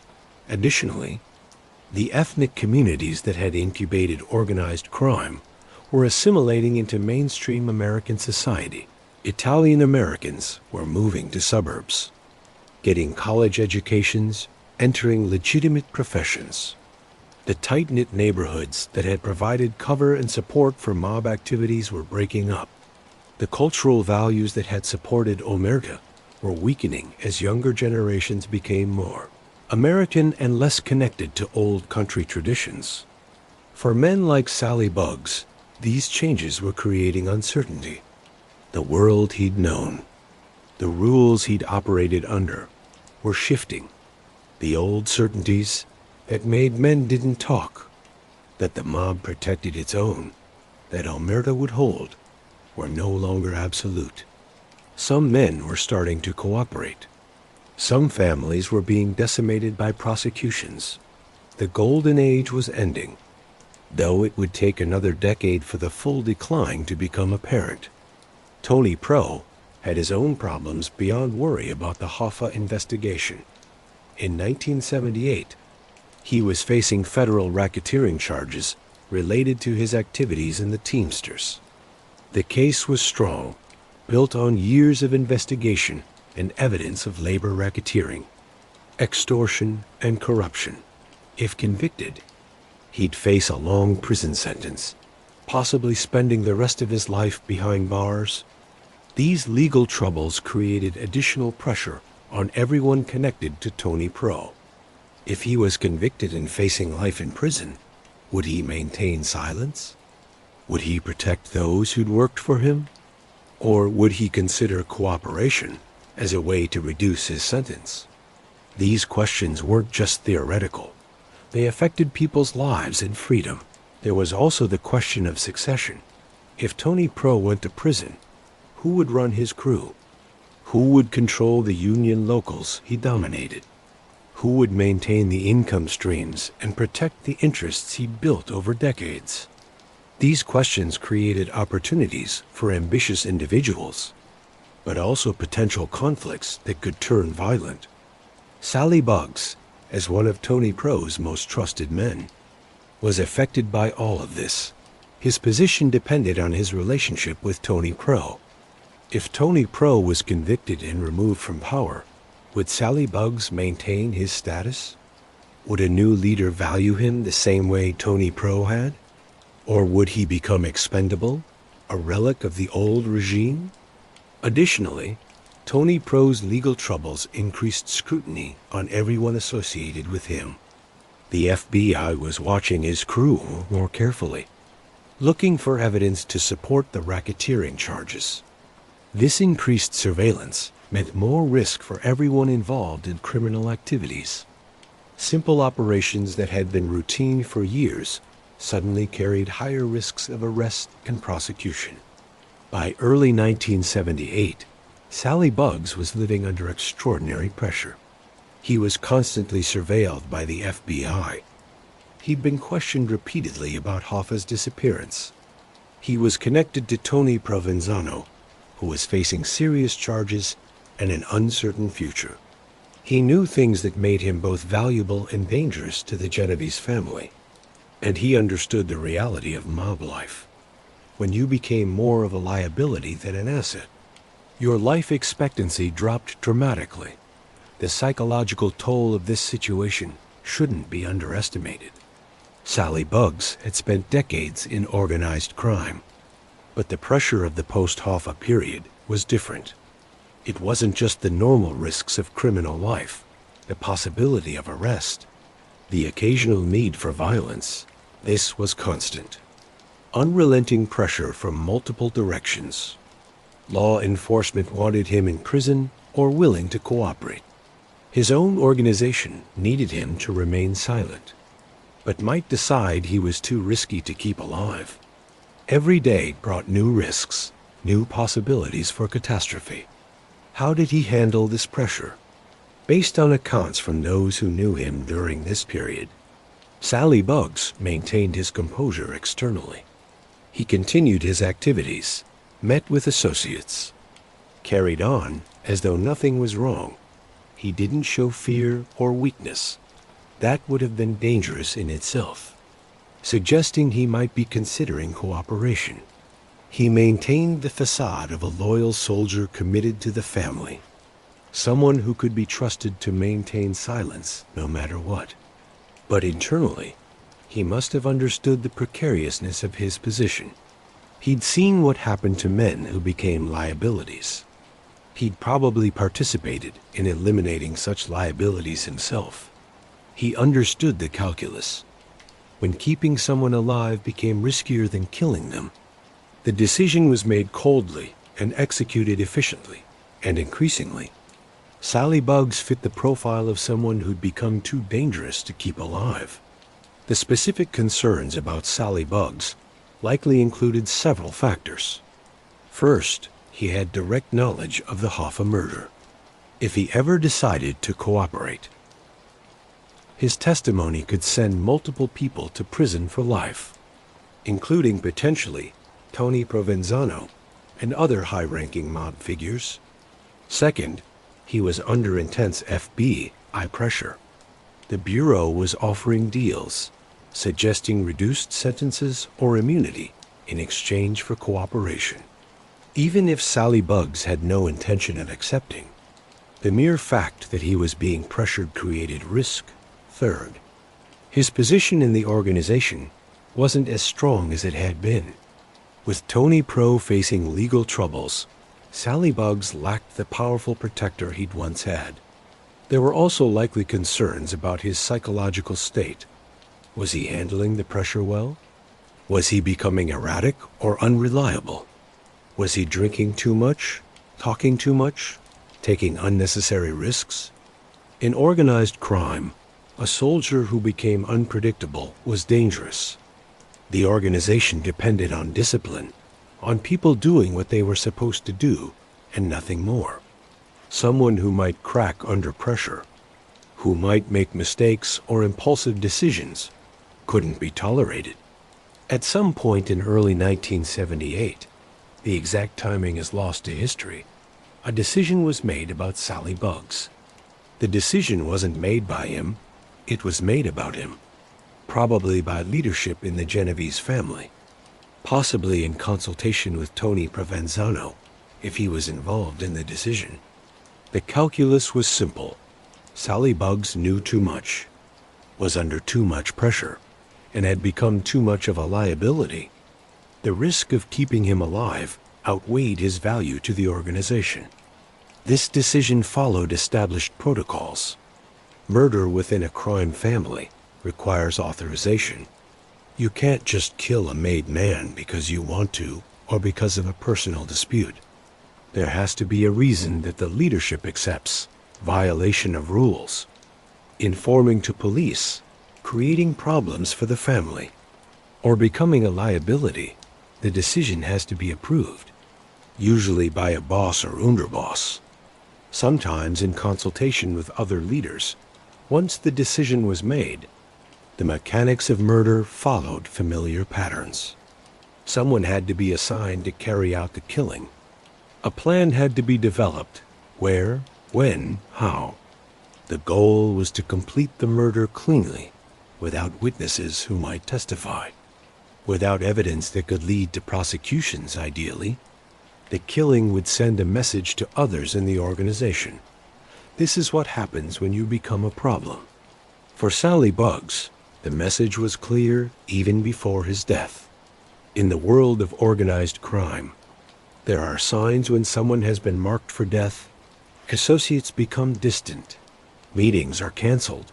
Calls aren't returned. The target is being isolated, cut off from the support network that might warn or protect him. Whether Sally Bugs recognized these signs is unknown. He'd spent his entire adult life in this world. He understood its rules and rituals. But understanding intellectually that your death might be ordered is different from accepting emotionally that it's imminent. March 21st, 1978, the first day of spring. Though you wouldn't know it from the weather in New York. The temperature in Manhattan was hovering around freezing. With a cold wind blowing through the streets, gray skies threatened rain or snow. It was the kind of day that made people hurry from one warm place to another, heads down, hands in pockets. For Salvatore Briguglio, it began like many other days. He was 47 years old, a veteran of organized crime, a man who'd survived decades in a dangerous profession. He had routines, patterns, places he went, and people he saw. Little Italy was his territory, his comfort zone. He knew the streets, the businesses, the people. He'd grown up in this world of Italian-American social clubs, restaurants, and mob hangouts. The neighborhood itself was changing by 1978. Little Italy had been shrinking for years as Italian-Americans moved to the suburbs and Chinese immigrants expanded Chinatown into formerly Italian blocks. But the core remained, centered on Mulberry Street, restaurants with checked tablecloths and Chianti bottles as candle holders. pastry shops selling cannoli and sfogliatelle, social clubs where old men played cards and discussed the old country. That evening, Sally Buggs was in the area around Mulberry and Grand Street. The specifics of his activities that day aren't fully documented. The mundane details of a life that would soon end. He may have met with associates, discussed business, handled the routine matters that filled his days. He may have eaten dinner, enjoyed a coffee, made plans for later in the week, whatever he did. By evening, he was on Mulberry Street, in the heart of Little Italy, in what should have been familiar and safe territory. The Andrea Doria Social Club and Umberto's Clam House were both nearby. Umberto's was famous in mob history. It was where Joey Gallo, a member of the Colombo crime family, had been gunned down in 1972 during a birthday celebration. The murder had happened right in front of his wife, his daughter, and his bodyguard. It was a brazen hit in a public place. Shocking even by mob standards. Now, 6 years later, Little Italy was about to witness another gangland murder. Sally Buggs walked out of a building onto Mulberry Street sometime around 9 o'clock p. The street wasn't crowded. It was a weeknight. Cold, late enough that the dinner crowds had thinned. The restaurants and shops cast yellow light onto the wet pavement. The sounds of the city, traffic, voices, music from bars and clubs created the constant background noise of Manhattan. He was dressed for the weather, but not ostentatiously. In mob circles, there was an unwritten code about appearance. You dressed well enough to show respect and success, but not so flashily that you attracted unnecessary attention. Sally Buggs had never been one for flash anyway. He was a working soldier, not a wannabe movie star gangster. Did he know what was coming? This question haunts the story. Sally Buggs had lived in this world long enough to recognize danger. He'd probably participated in similar operations himself. A casual approach. The sudden violence, the quick departure. But recognizing danger in the abstract is different from sensing your own imminent death. Some mob victims reportedly knew they were about to be killed in the final moments. They recognized the setup, understood what was happening, but couldn't escape. Others were completely surprised, killed before they could even process what was occurring. Witnesses later reported seeing a man, or men. Accounts vary. Approached Sally Buggs on the street. The encounter appeared brief, possibly just seconds long. There may have been words exchanged, or perhaps not. Some mob hits involved conversation, "Tony wants to see you," or "come with us," designed to control the victim's movements. Others were purely mechanical. Approach, shoot, leave. At approximately 9 o'clock p.m. on March 21, 1978, gunshots rang out on Mulberry Street, 5 shots in rapid succession, the sound echoing off the brick and stone buildings. Pedestrians froze, then ran, car doors locked. People in nearby restaurants and shops hit the floor or scrambled for back exits. Salvatore "Sally Buggs" Briguglio fell to the sidewalk near the corner of Mulberry and Grand Street. He landed face down, blood pooling beneath him. Mixing with the water and grime of the city street, the bullets had been well placed. This was professional work, not a spray of panicked gunfire, but precise shooting designed to kill quickly and efficiently the shooter or shooters. Accounts vary. Fled immediately. This was a mob hit, not a robbery or a crime of passion. The goal was to kill Sally Buggs and escape without being caught within seconds. The shooter had vanished into the streets of Lower Manhattan, disappearing into the night, blending into the city's 8 million people. People cautiously emerged from cover. Someone called the police. Within minutes, Sirens filled the night air as police cars and ambulances rushed to the scene. Officers cordoned off the area, marking the crime scene with yellow tape, beginning the process of collecting evidence and interviewing witnesses.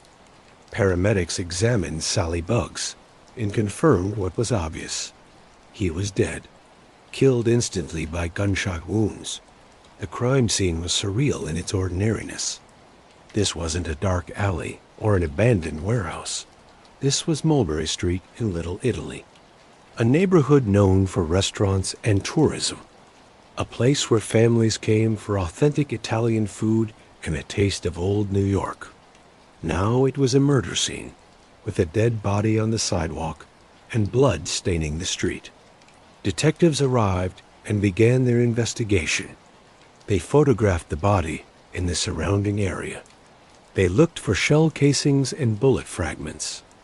They interviewed witnesses, though in this neighborhood, getting people to talk about mob violence was always difficult.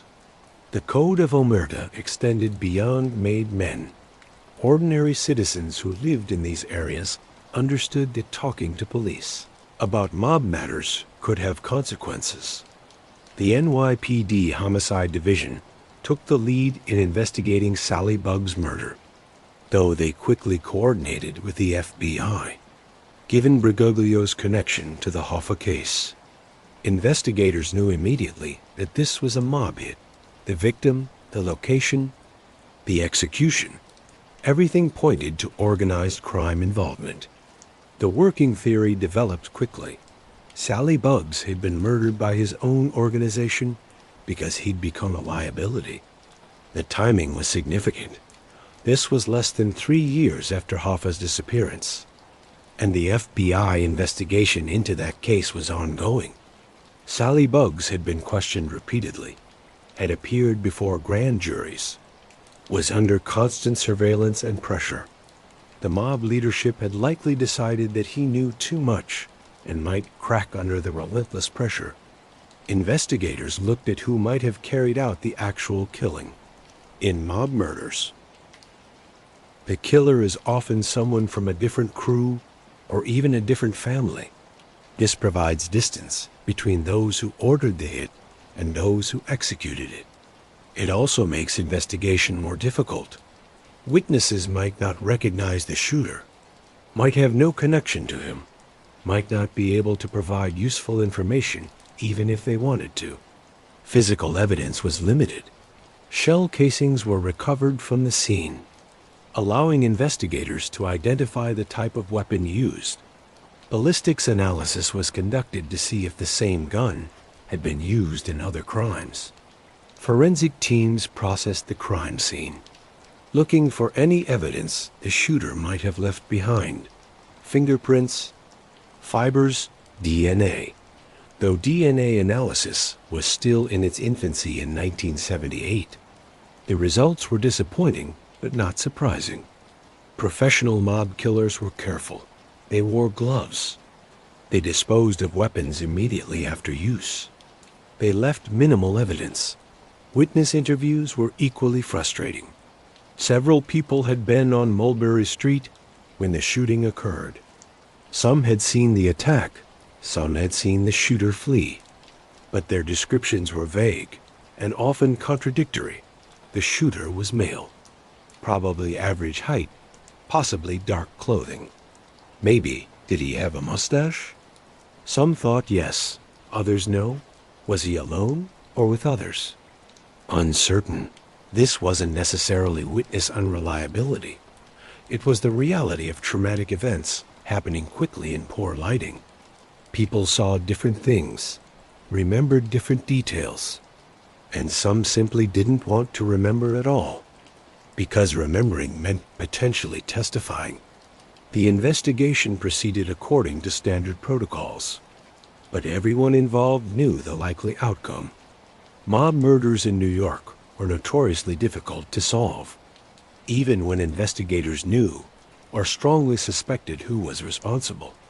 Proving it in court required evidence that was almost never available. Witnesses willing to testify. Physical evidence linking suspects to the crime. Without these, prosecutions were impossible. The crucial question wasn't just who pulled the trigger, but who ordered Sally Bugs killed in organized crime. Authorization for murder comes from above. You don't kill a made man without permission from family leadership. So who made the decision to eliminate Sally Bugs? The most obvious suspect was Tony Provenzano. As Sally Bugs' longtime boss and the person most implicated in the Hoffa murder, Tony Pro had the strongest motive to eliminate a potential witness. Sally Bugs could directly link Tony Pro to Hoffa's disappearance. If Briguglio had ever decided to cooperate with authorities, or even if Tony Pro thought he might, that threat needed to be eliminated. Tony Pro was facing his own legal troubles and couldn't afford to have Sally Bugs as a loose end. However, Tony Pro wasn't necessarily the sole decision-maker. Murder of a family member required approval from higher up in the Genovese organization. The boss or underboss would have needed to sanction the hit. This meant the decision was likely discussed and approved at high levels of the family. Sally Bugs' death was too significant, too connected to the Hoffa case, to be authorized without careful consideration of the implications. Other theories suggested that Sally Bugs might have been killed for reasons beyond just the Hoffa case. Perhaps there were disputes about money, territory, or respect. Perhaps he'd violated some aspect of mob protocol. Perhaps there were personal conflicts with other members of the organization. In mob life, murderers often had multiple motives, and the official reason given might not be the complete story. The FBI, of course, had its own theories. Agents investigating the Hoffa disappearance saw Sally Bugs' murder as confirmation of their suspicions. If Briguglio had nothing to hide, why would he be killed? His murder suggested he knew something valuable, something dangerous. It reinforced investigators' belief that he'd participated in Hoffa's murder, and that organized crime leadership had decided he couldn't be trusted to maintain silence indefinitely. There's a dark irony in how Sally Bugs died.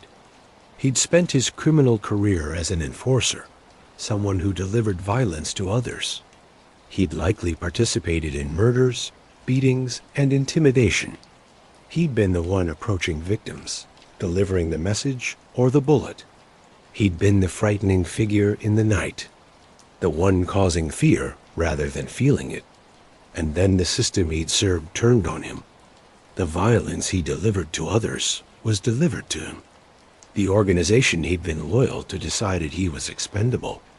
The code he'd lived by, omerta loyalty, silence, ultimately provided him no protection. He was killed in the same manner he'd likely killed others, coldly, efficiently, without sentiment or remorse.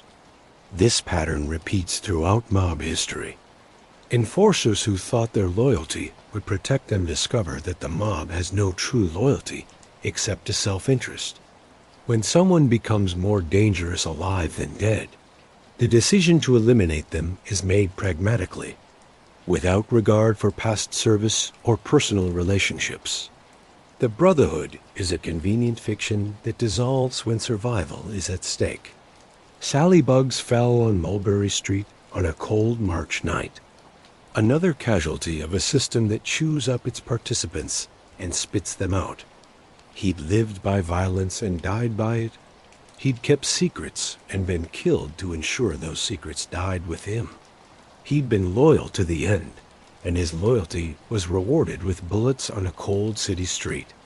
In the hours and days following Sally Bugs' murder, the FBI intensified its investigation into the Hoffa disappearance. If Briguglio had been killed to silence him about Hoffa, his murder was essentially an admission that he'd known something valuable. This gave investigators renewed energy and focus, even though the death of a key witness actually made prosecution more difficult. Tony Provenzano was immediately questioned about Briguglio's murder. He denied any knowledge or involvement, as expected. He expressed surprise and sadness about his associate's death. He suggested maybe it was a robbery, or maybe Sally Bugs had made enemies in business dealings. Or maybe it was a case of mistaken identity. His denials were pro forma. Nobody believed them. But without evidence, they couldn't be disproven. Other suspects in the Hoffa case were also questioned. The Andretta brothers, Gabriel Briguglio, Sally's brother, and various other associates were asked what they knew about the murder. The responses were uniform. Nothing. They knew nothing, had heard nothing, suspected nothing. The wall of silence remained intact. Within the mob world, Sally Bugs' death sent its intended message. This is what happens when you become a liability. This is what happens when you're involved in something too big and too dangerous. This is what happens when the organization decides you're more trouble than you're worth. The message was received by everyone who'd been involved in the Hoffa operation, and everyone who might be considering cooperation with authorities. Silence or death. Sally Bugs' funeral was held days after his murder. These mob funerals followed a pattern, well attended. Somber affairs where associates paid their respects to the deceased and his family. They were also opportunities for law enforcement to photograph and identify organized crime figures. As agents with cameras documented who attended, who spoke with whom, the funeral was large, reflecting Sally Bugs' status within the organization and the community. There were floral arrangements, formal clothes, tears from family members who'd loved him despite knowing what he was. There were also whispers and speculation. Who had ordered it? Why now? Who was next? Funerals were places where fear mixed with grief, where survival instinct competed with the obligation to show respect. Gabriel Briguglio, Sally's brother, was devastated.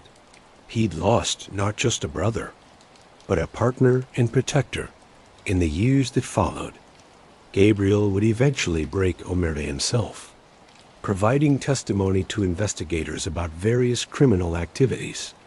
Whether Sally's death influenced his decision to cooperate is unclear, but losing his brother in such a brutal way likely affected his calculation about loyalty versus self-preservation. Tony Provenzano didn't attend the funeral.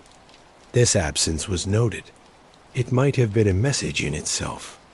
Distance from Sally Bugs' death, no visible connection that investigators could document. Or it might have been strategic absence, avoiding the FBI cameras and the inevitable questions that would follow. Whatever the reason, his absence spoke volumes about the reality of mob relationships. In life, Tony Pro had relied on Sally Bugs. In death, he stayed away from his funeral. The official investigation into Sally Bugs' murder eventually went cold. Despite the NYPD's and FBI's efforts, no one was ever charged with the killing. The case remains officially unsolved, though everyone involved knows it was a mob hit and has strong suspicions about who was responsible. This outcome was unfortunately typical. Mob murders in New York during this period had extremely low clearance rates. Without cooperating witnesses, prosecutions were nearly impossible. The system of intimidation, retaliation, and omerta was effective at preventing successful investigations. Killers walked free because the justice system couldn't penetrate the wall of silence. For Sally Bugs' family, there was no justice, no closure. They knew what he was, what he'd been involved in. They likely understood on some level why he'd been killed. But understanding doesn't ease grief or answer the questions that haunt families of murder victims. What were his final thoughts? Did he suffer? Could it have been prevented? Who specifically was responsible? These questions remain unanswered. Sally Bugs took his secrets to the grave. Whatever he knew about Jimmy Hoffa's disappearance died with him on Mulberry Street. if he'd participated in other crimes, committed other murders. Those secrets died too. The Code of Omerta, which he'd maintained his entire criminal life, was enforced through his death. He became another statistic, another unsolved murder in a city full of them, another mob casualty in a decades-long war between organized crime and law enforcement. Sally Bugg's death significantly complicated the FBI's investigation into Jimmy Hoffa's disappearance. He'd been one of their primary suspects, someone they believed had direct knowledge of and participation in Hoffa's murder. His death meant that particular line of investigation was permanently closed. Whatever he knew, whatever he might have eventually revealed through cooperation or mistake, was gone. But his death also served as a kind of confirmation. Investigators reasoned that innocent men aren't murdered by the mob to ensure their silence. Sally Bugg's killing suggested he'd known something significant enough to make him a threat, which reinforced the FBI's belief that he'd been involved in Hoffa's murder. It didn't provide evidence that could be used in court, but it validated the investigative theory. The FBI's investigation continued, pursuing other suspects and theories. Tony Provenzano remained a person of interest until his own death. The Andretta brothers were scrutinized for years. Various mob figures were questioned whenever they were arrested for other crimes, with prosecutors offering deals in exchange for information about Hoffa. But the circle of people with direct knowledge was shrinking through death and silence. Over the decades, the Hoffa case produced numerous leads and theories. Investigators excavated sites where the body was supposedly buried. They interviewed deathbed confessors, claiming knowledge of Hoffa's fate. They pursued forensic leads as technology improved, testing evidence that couldn't be properly analyzed in the 1970s. In 2004, DNA testing on hairs found in the car Charles O'Brien had been driving showed they were consistent with Hoffa's DNA, strengthening the evidence of his involvement, but still not providing enough to prosecute anyone. In 2019, a major development occurred when a former mob associate named Frank Sheeran, shortly before his death, claimed he'd been the one who actually shot Jimmy Hoffa. His claims were detailed in the book, I Heard You Paint Houses, and subsequently dramatized in Martin Scorsese's film, The Irishman. Sheeran's confession was detailed and specific, describing how he'd been summoned to Detroit, how he'd gained Hoffa's trust, how he'd shot him in a house, and how the body had been disposed of. However, many investigators and mob experts were skeptical of Sheeran's claims. His story contradicted other evidence and testimony. He may have been seeking attention or trying to create a legacy, or he may have been telling the truth, and previous investigations had focused on the wrong suspects. The reality is that without physical evidence or corroborating witnesses, even detailed confessions are difficult to verify definitively. What seems most likely, based on the accumulated evidence, is that Sally Bugs was indeed involved in Hoffa's murder, possibly along with others, including potentially Frank Sheeran. The operation probably involved multiple people in different roles. Those who lured Hoffa to the meeting, those who transported him, those who killed him, those who disposed of the body. Sally Bugs may have been at the planning stage. The execution stage, or both, we'll likely never know with certainty. But his subsequent murder to ensure silence speaks to his level of involvement. Anthony Provenzano never faced charges for Jimmy Hoffa's disappearance or Sally Bugs' murder, but he didn't escape justice entirely. In 1978, the same year Sally Bugs was killed, Tony Pro was convicted of labor racketeering and sentenced to prison. The conviction was for offenses related to his corrupt control of Teamsters Local 560, including extortion, fraud, and violation of labor laws. And in 1979, Tony Pro faced murder charges for a different crime, the 1961 murder of Anthony Castellito, a rival union official who'd opposed Tony Pro's control of Local 560. Castellito had disappeared in 1961 and was never seen again. His body never found, but decades later, prosecutors built a case that Tony Pro had ordered his death. In 1979, Tony Provenzano was convicted of Castellito's murder and sentenced to life in prison.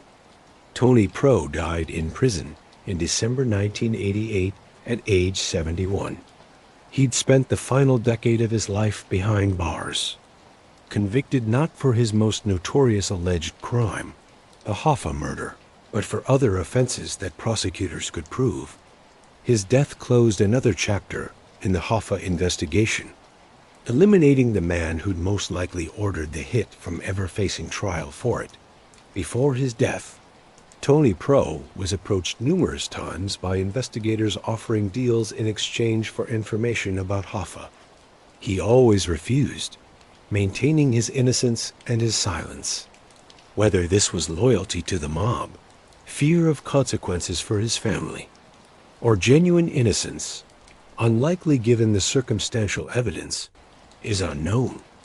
He took his secrets to the grave, just as Sally Buggs had done 10 years earlier. Thomas and Stephen Andretta, who had been close associates of Sally Buggs and were suspected of involvement in the Hoffa disappearance, faced their own legal troubles. Both were convicted of various offenses related to labor racketeering and served prison time. Like other suspects in the Hoffa case, they were questioned repeatedly, but never charged with Hoffa's murder due to insufficient evidence. Thomas Andretta died in 2019 at age 90. Stephen Andretta died in 2017 at age 85. They maintained their innocence regarding Hoffa throughout their lives, adhering to omerta until the end. With their deaths, two more potential sources of information about what really happened on July 30th, 1975, were permanently silenced, the pattern repeated across all the major suspects. Death before prosecution, secrets maintained, omerta enforced through loyalty or fear until the very end. The Hoffa case became littered with deceased suspects who'd taken their knowledge to their graves. Sally Buggs' brother, Gabriel Briguglio, eventually broke the code of omerta and cooperated with authorities. In the years after his brother's murder, facing his own legal troubles and possibly influenced by Sally's death, Gabriel began providing information to investigators about organized crime activities. His cooperation didn't focus primarily on the Hoffa case. He claimed not to have direct knowledge of that operation.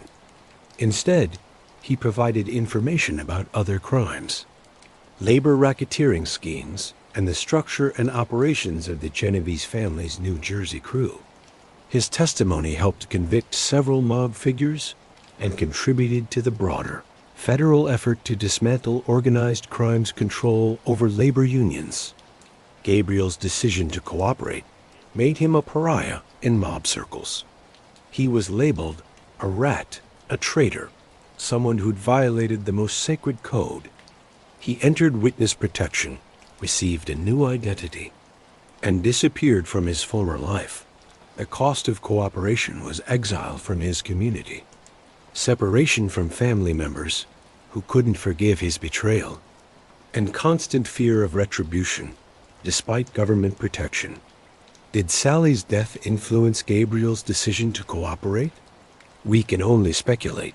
Watching your brother murdered by the organization he'd been loyal to might change your calculation about loyalty. Understanding that the mob protected its interests rather than its people might make cooperation seem less like betrayal and more like survival. Or perhaps Gabriel simply faced a choice between prison and cooperation and chose the latter for practical reasons. Whatever his motivation, his testimony provided investigators with valuable insights into the operations of the mob crew Sally Buggs had been part of. The Genovese family continued operating after Tony Provenzano's imprisonment and Sally Bugg's death, but the landscape was changing. The 1980s and 1990s saw increased federal prosecution of organized crime, with the RICO Act being used effectively to bring down entire mob hierarchies. Major bosses were convicted and sent to prison for life. The Code of Omerta weakened as more members chose cooperation over long prison sentences. The family's New Jersey operations, once dominated by Tony Pro's crew, went through various leadership changes. Without Tony Pro's strong hand, there were power struggles and realignments. The deep infiltration of Teamsters Local 560 was eventually broken through federal intervention. In 1986, the federal government placed Local 560 under trusteeship, removing mob influence and cleaning up the corruption that had plagued it for decades. This cleanup was part of a broader federal effort to purge organized crime from labor unions. The Teamsters, the Laborers International Union, the Hotel and Restaurant Employees Union, and others underwent federal oversight to remove mob-connected officials and establish legitimate leadership.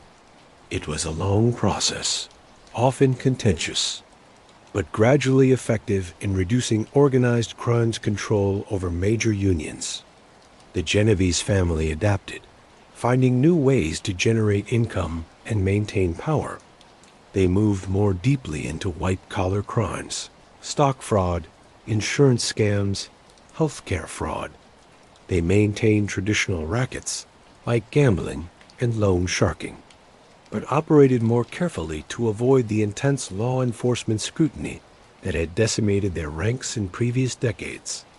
Today, the Genovese family still exists, but is a shadow of its former power. Law enforcement pressure, successful prosecutions, and the breakdown of Omerta have weakened all 5 New York families. The days when mob bosses could operate with relative impunity, when labor unions were thoroughly corrupted, when violence was a routine business tool, those days are largely over. The Jimmy Hoffa disappearance has become one of America's most enduring mysteries, generating countless books, documentaries, films, and television shows. It's embedded in popular culture, referenced in comedy routines and casual conversations. The phrase cement shoes and jokes about sleeping with the fishes derive partly from theories about Hoffa's fate. Sally Bugs appears in various retellings of the Hoffa story, usually as a shadowy enforcer, a dangerous man who did Tony Pro's dirty work. He's been portrayed in documentaries and depicted in dramatic recreations. His murder on Mulberry Street is recounted as evidence of mob ruthlessness and the consequences of knowing too much. Martin Scorsese's 2019 film, The Irishman, represents one of the most prominent recent examinations of the Hoffa case. The film, based on Frank Sheeran's confession, depicts a version of events where Sheeran was the trigger man. The film doesn't feature Sally Bugs prominently, focusing instead on Sheeran's relationship with Hoffa and the mob figures who ordered the hit. However, many who've studied the case deeply, including former FBI agents and organized crime experts, maintain that Sally Bugs was likely involved in ways the film doesn't depict. The truth, as always, remains elusive.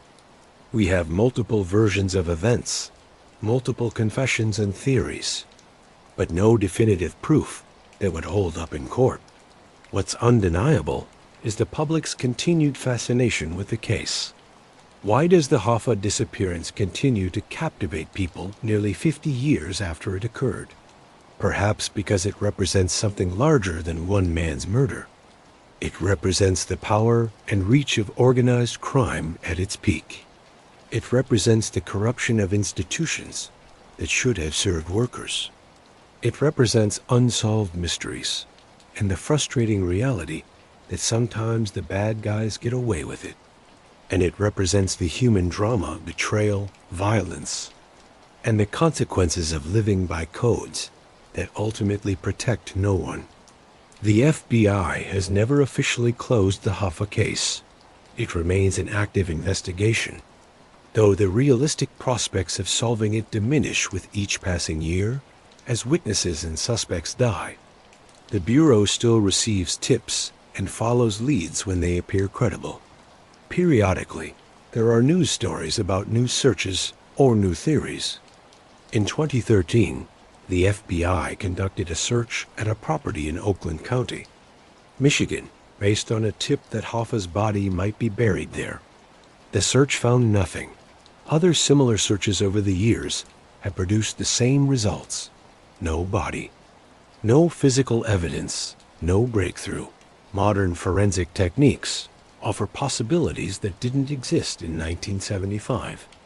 DNA analysis, advanced soil analysis, ground-penetrating radar, and other technologies could potentially identify Hoffa's remains or trace evidence from the crime scene. But these techniques require knowing where to look or having physical evidence to analyze. Without those basic elements, even the most advanced technology is useless. There are also periodic deathbed confessions or late-life claims of knowledge about Hoffa's fate. Some of these come from former mob associates seeking attention or trying to settle old scores. Others come from people who claim to have heard stories or witnessed something relevant. Each claim is investigated to some degree, but most prove to be either false or unprovable. The reality is that the Hoffa case may never be officially solved. Too much time has passed. Too many witnesses and suspects are dead. The physical evidence was likely destroyed decades ago. Unless someone with direct knowledge decides to come forward with information that can be verified, or unless Hoffa's remains are accidentally discovered during construction or excavation, the mystery will remain unsolved. But the FBI's continued attention to the case serves a purpose beyond finding Hoffa's body. It sends a message that murders don't expire, that justice might be delayed but is never completely abandoned, that the government won't forget even when decades pass. This message matters in the broader fight against organized crime. Nearly 50 years after Jimmy Hoffa's disappearance and 46 years after Sally Bugg's murder, what can we say with confidence? We know that Jimmy Hoffa was murdered on July 30th, 1975. His disappearance wasn't a voluntary departure or a kidnapping that went wrong. He was killed, almost certainly by organized crime figures. Because he'd become a problem that needed to be eliminated, we know that the murder was planned and executed by multiple people working together. It wasn't a spontaneous act of violence, but a carefully orchestrated operation involving luring Hoffa to a location, killing him, and disposing of his body in a way that has prevented its discovery for nearly 5 decades. We know that Tony Provenzano was very likely involved in ordering the murder. The motive was clear. Hoffa and Tony Pro had become bitter enemies. Hoffa knew too much about mob activities in the Teamsters, and Hoffa's planned return to power threatened too many people's interests. We know that Sally Bugs was very likely one of the people who participated in Hoffa's murder. The circumstantial evidence, his relationship to Tony Pro, his role as an enforcer, his presence in Detroit around the time of the disappearance, and most tellingly, his own murder to ensure silence, all point to his involvement. We know that organized crime's infiltration of the Teamsters and other labor unions was real, extensive, and devastating to workers whose retirement funds and dues were plundered by corrupt officials and mob figures. What remains mystery is the specific details of execution. Exactly how many people were involved? What were their specific roles? Where exactly was Hoffa killed? How was his body disposed of? Where are his remains now? These questions may never be answered definitively. We also don't know with absolute certainty who specifically pulled the trigger that killed Hoffa. Was it Sally Bugs? Frank Sheeran? Someone else entirely? Multiple confessions and theories exist, but without corroboration or physical evidence, we can't say for sure. And we don't know who specifically ordered Sally Bugs' murder, who carried it out, or what specific concerns prompted the decision. We can theorize and speculate based on the circumstances, but the definitive answers died with the participants. Salvatore Sally Bugs, Briguglio's life and death offers several lessons about organized crime and the American underworld. First, loyalty in the mob is transactional and temporary. Sally Bugs spent decades serving the Genovese family and Tony Provenzano. He was reliable, efficient, and loyal, but when he became more of a liability than an asset, that loyalty meant nothing. He was killed to protect others' interests. Discarded when convenient, the brotherhood, the family, the codes of honor, they're real enough until they conflict with survival and self-interest. Then they dissolve instantly. Second, knowing too much in the mob is dangerous. Information is power, but in organized crime, it's also a death sentence if you know the wrong things. Sally Bugs likely participated in one of the most significant mob murders in American history. That knowledge made him valuable, but also marked him for death. In the mob, the people who know the most about the most serious crimes have the shortest life expectancies. Third, the Code of Omerta, all-powerful, comes with enormous costs. Sally Bugs maintained silence his entire life. He never cooperated with authorities. He upheld the code, and his reward was a bullet on a cold street. Meanwhile, some who broke the code and cooperated lived longer lives in witness protection, with new identities and second chances. The code protected the organization at the expense of individuals. Fourth, organized crime's control over labor unions represented a betrayal of working people. The Teamsters should have been an organization fighting for workers' rights and interests. Instead, it was infiltrated and controlled by criminals who plundered pension funds, accepted bribes from employers, and used union positions for personal enrichment.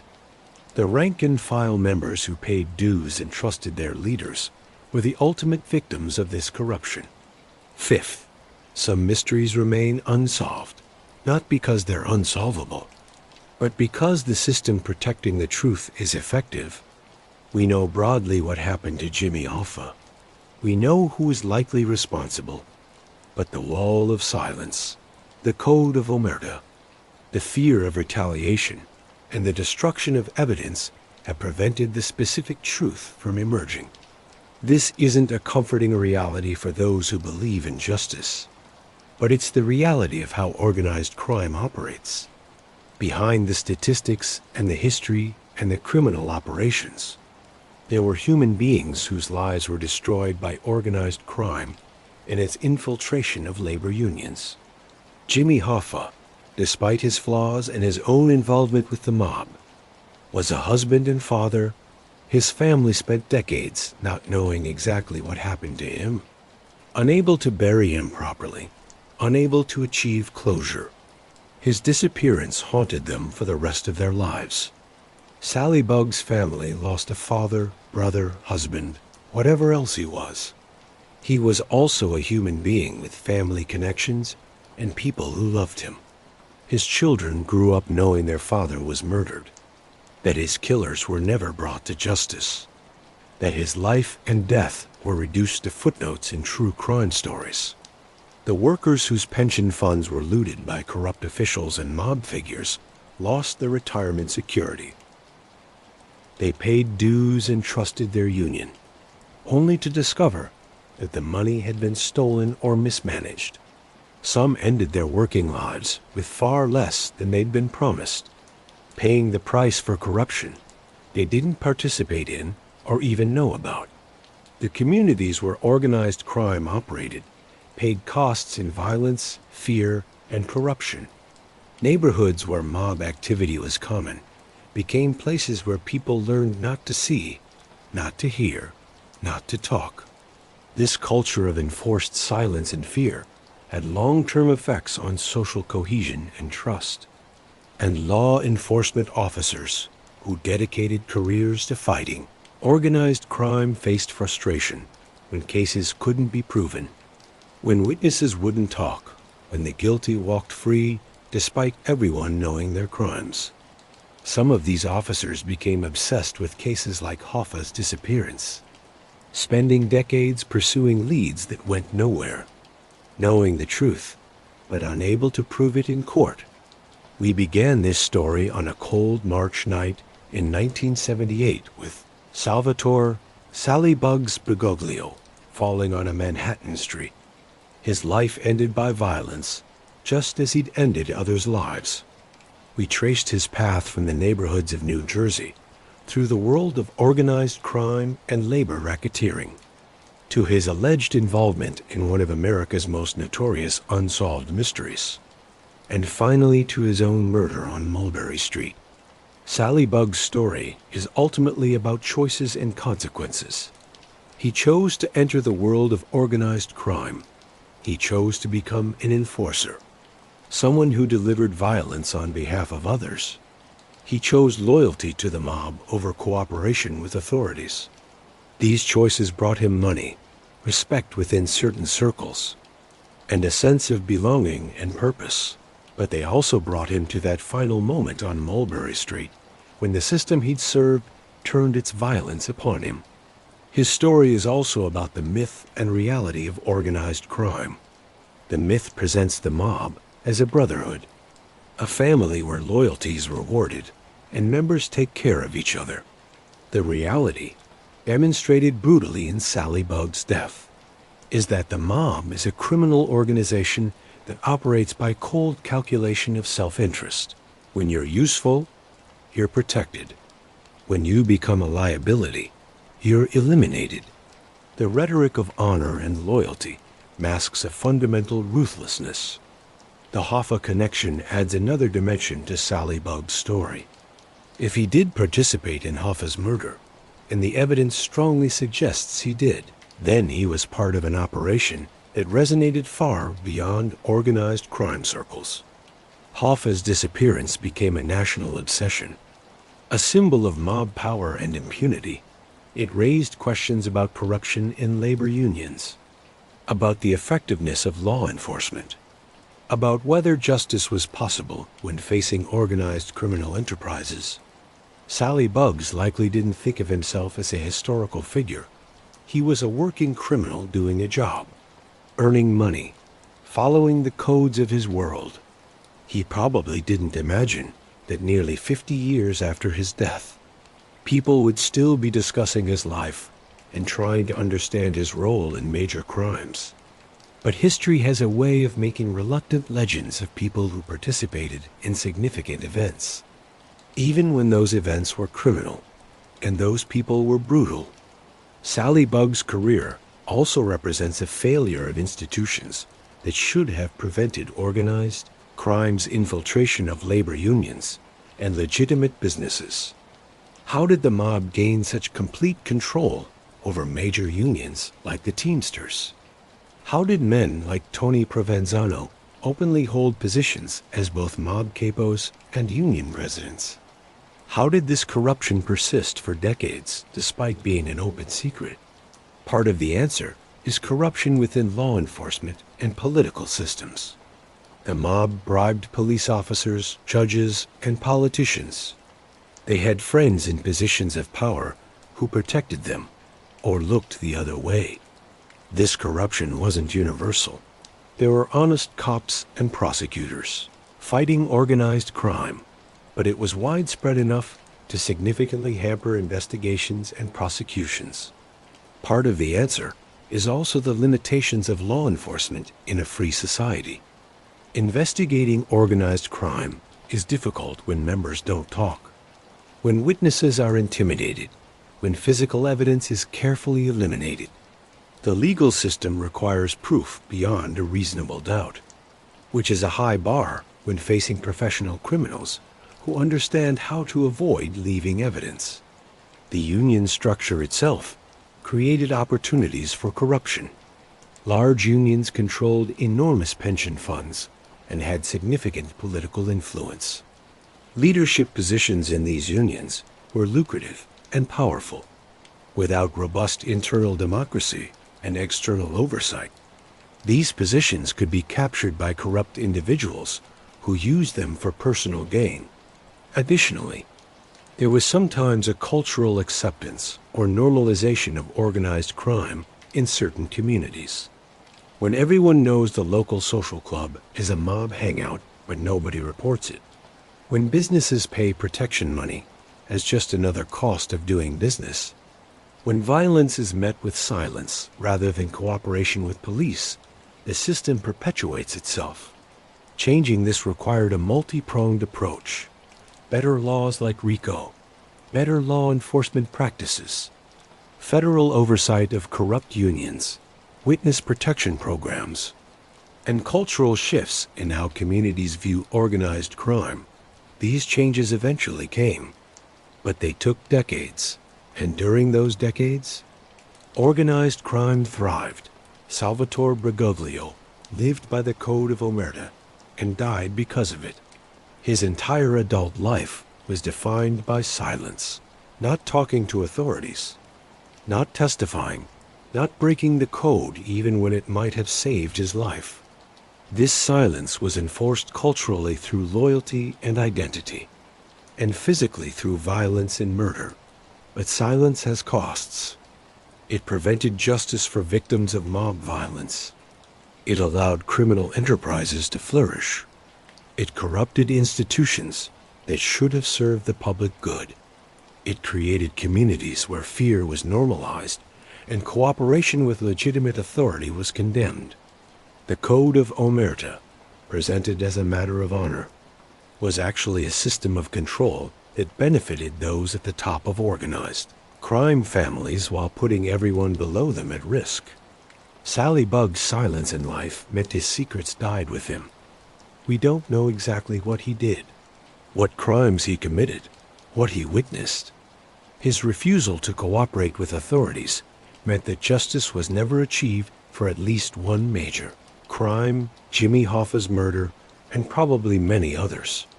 His silence protected Tony Provenzano and other mob figures who deserved prosecution.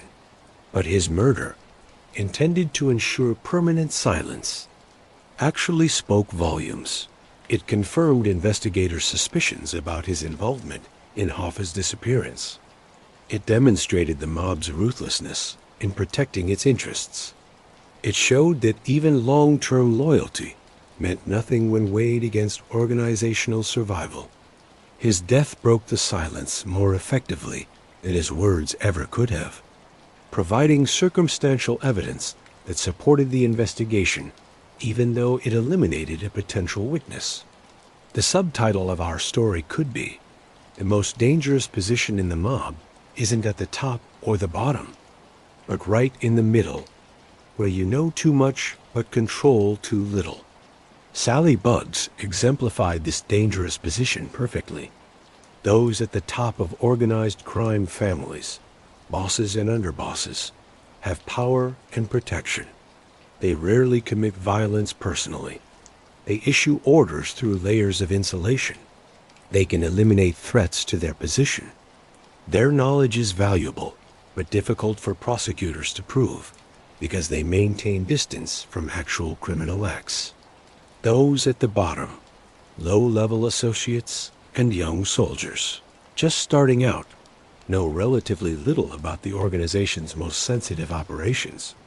They're expendable, but also less threatening. They might be arrested for minor crimes, but they don't have the knowledge that could bring down major operations or leadership. But those in the middle, trusted soldiers like Sally Bugs, who have been around long enough to participate in major operations, but don't have the power to protect themselves, are in the most precarious position.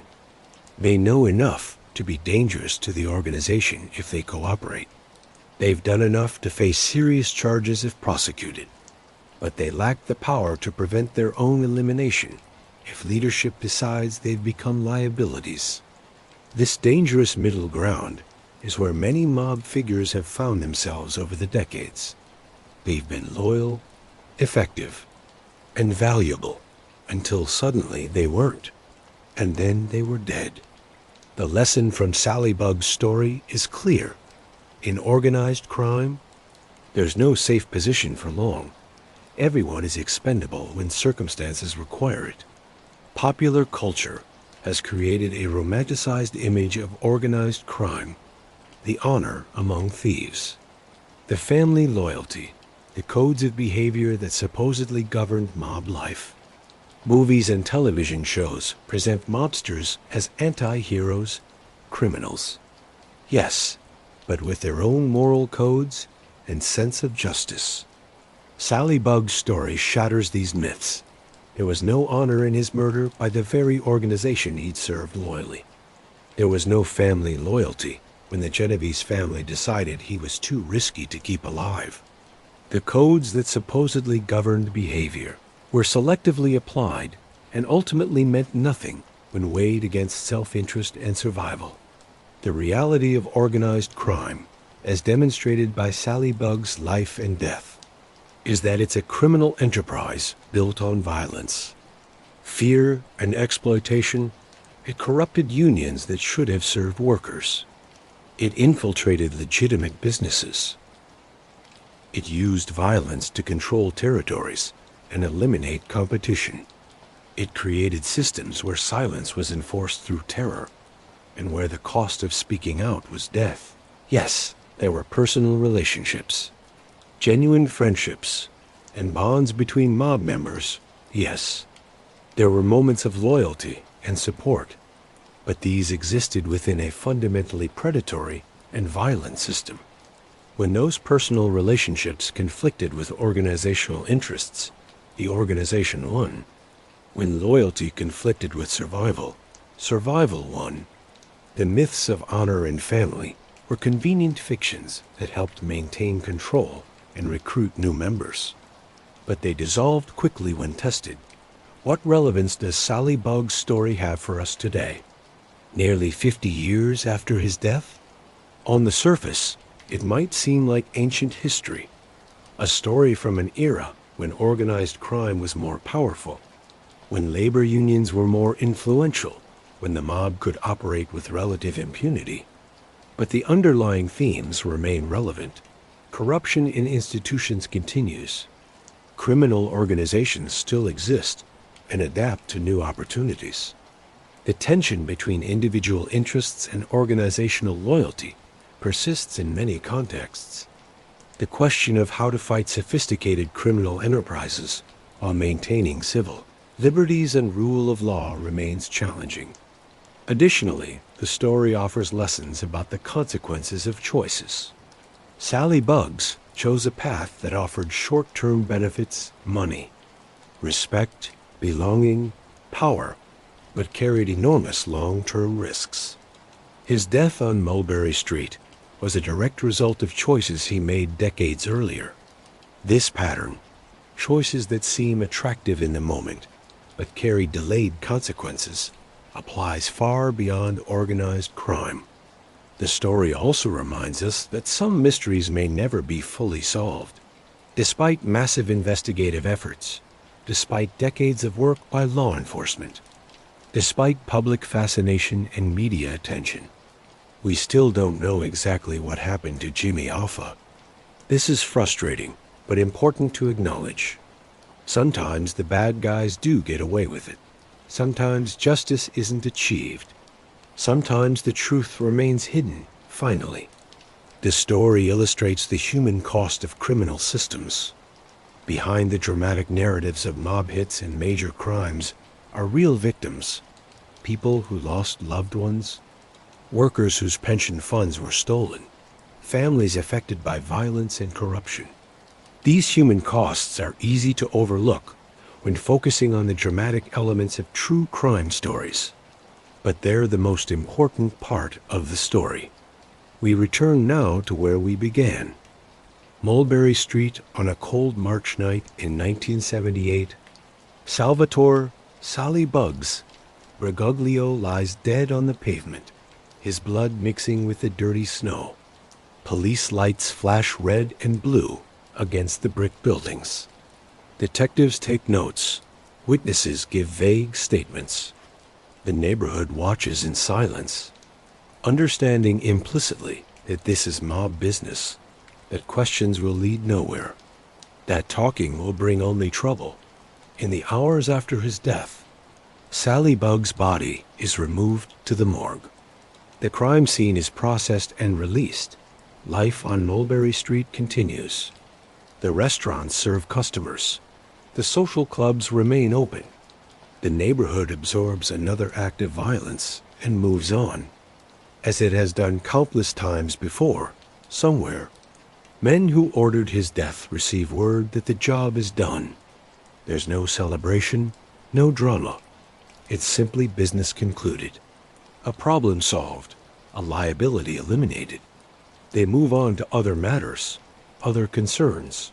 Sally Bugs, who'd served them loyally for decades, is now just a memory and a closed case in a house somewhere in New Jersey. Sally Bugs' family receives devastating news. A wife becomes a widow. Children lose their father. A brother mourns his sibling. Their grief is private, complicated by the knowledge of what he was and what he'd done. They'll bury him, mourn him, remember him in their own way. But they won't get justice. Won't get answers, won't get closure. In FBI offices in Manhattan and Washington, agents working the Hoffa case receive news of the murder. There's frustration. A key witness is now permanently unavailable. But there's also a grim satisfaction in having their suspicions confirmed. Innocent men aren't murdered to ensure their silence. Sally Bugs' death strengthens the case against those who ordered it, even though it eliminates the possibility of direct testimony. And Jimmy Hoffa remains missing. His fate known in broad strokes, but uncertain in specifics. His family still doesn't have a body to bury, still doesn't have definitive answers about what happened to him. The circle of people who knew the truth has shrunk by one more person, making resolution even less likely. Time passes, days, weeks, months, years, decades. The Cold War ends. The Soviet Union collapses. Technology transforms society. The world moves on. But on Mulberry Street in Little Italy, on a corner where Sally Bugs died, the past lingers. The neighborhood has changed. More Chinese businesses, fewer Italian ones, tourists taking photos where gangsters once operated.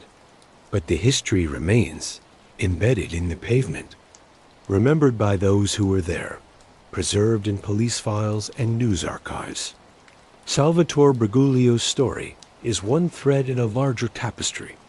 The history of organized crime in America, the corruption of labor unions, the Hoffa mystery, the transformation of Italian-American communities. It's a story of choices and consequences, of loyalty and betrayal, of violence and silence. It's a story that illuminates a particular time and place in American history while raising timeless questions about justice, morality, and the human capacity for both good and evil. He lived by a code of silence and died because of it. His story is a reminder that in the world of organized crime, loyalty is temporary, but consequences are permanent. The truth about Jimmy Hoffa may never fully come to light. And Sally Bugs took his secrets to the grave on that cold March night in Little Italy. Some mysteries refuse to be solved. Some crimes never face justice. Some stories end without resolution. But we tell these stories anyway, because they matter. They illuminate the dark corners of human behavior and social systems. They remind us of the costs of corruption and violence. They honor the victims even when their names are forgotten. and they serve as warnings about the paths we choose and the prices we pay for those choices. Salvatore "Sally Bugs" Briguglio was born in 1930 and died in 1978. He lived 47 years, most of them in service to organized crime. He was an enforcer, a soldier, a man who did what he was told and kept his mouth shut. He possibly participated in one of America's most notorious murders. He was killed by the same system he'd served, his death demonstrating that in the mob, no one is safe, no one is truly protected, no one is beyond elimination when they become inconvenient. His legacy lives on through this story, a warning from the past, a glimpse into a world governed by its own rules, yet one that demanded very familiar sacrifices. He is remembered not for anything he constructed or contributed, but for the damage he caused and the violent way his life ended. His name surfaces in books and documentaries about Jimmy Hoffa, not as a central figure, but as a secondary presence in another man's tragedy, important mainly because of what he knew and the consequences he faced because of that knowledge. Today, on Mulberry Street, those who know where to look can still find the exact place where he collapsed. There is no plaque, no monument, nothing to tell passers-by that a man lost his life there in violence. The city has continued forward. The neighborhood has evolved. Yet the past has not disappeared. It lingers quietly beneath the surface, waiting for those determined enough to uncover it. If this story held your attention, consider how many more are hidden within the darker corners of history. The criminal underworld is filled with individuals like Sally Bugs, men and women who worked in secrecy, influencing events while remaining mostly unseen, and who ultimately paid severe consequences for their decisions. Their stories should be shared, not to celebrate their actions, but to better understand their lives and the lessons they leave behind. So let me ask you, do you believe Sally Bugs was responsible for Jimmy Hoffa's death? What do you think truly occurred on July 30th, 1975? And how do you view the Code of Omerta? Is loyalty to a criminal group something honorable, or is it simply a mechanism used to maintain power by those at the top, while those beneath bear the cost? Share your thoughts in the comments below. Send this to anyone who is drawn to true crime and unsolved mysteries. And subscribe for more in-depth explorations into the gripping and unsettling world of organized crime. Remember, sometimes the most dangerous place within the mob isn't at the top or the bottom, but in the middle, where a person knows too much, yet holds very little power. Salvatore Briguglio learned this truth in the most irreversible way. Until we meet again, stay curious, stay careful, and never stop questioning the official version of events. The truth often remains hidden, buried in records and memories, waiting for someone willing to uncover it. Some secrets disappear forever with those who kept them, while others slowly emerge over time. The real question is whether we possess the patience, the determination, and the courage to continue searching. Good night or good morning, wherever you may be. The streets are calmer now than they were on that cold night in March of 1978, but the stories still live on, echoing through the years, reminding us of the past and warning us about the paths we might choose in the future.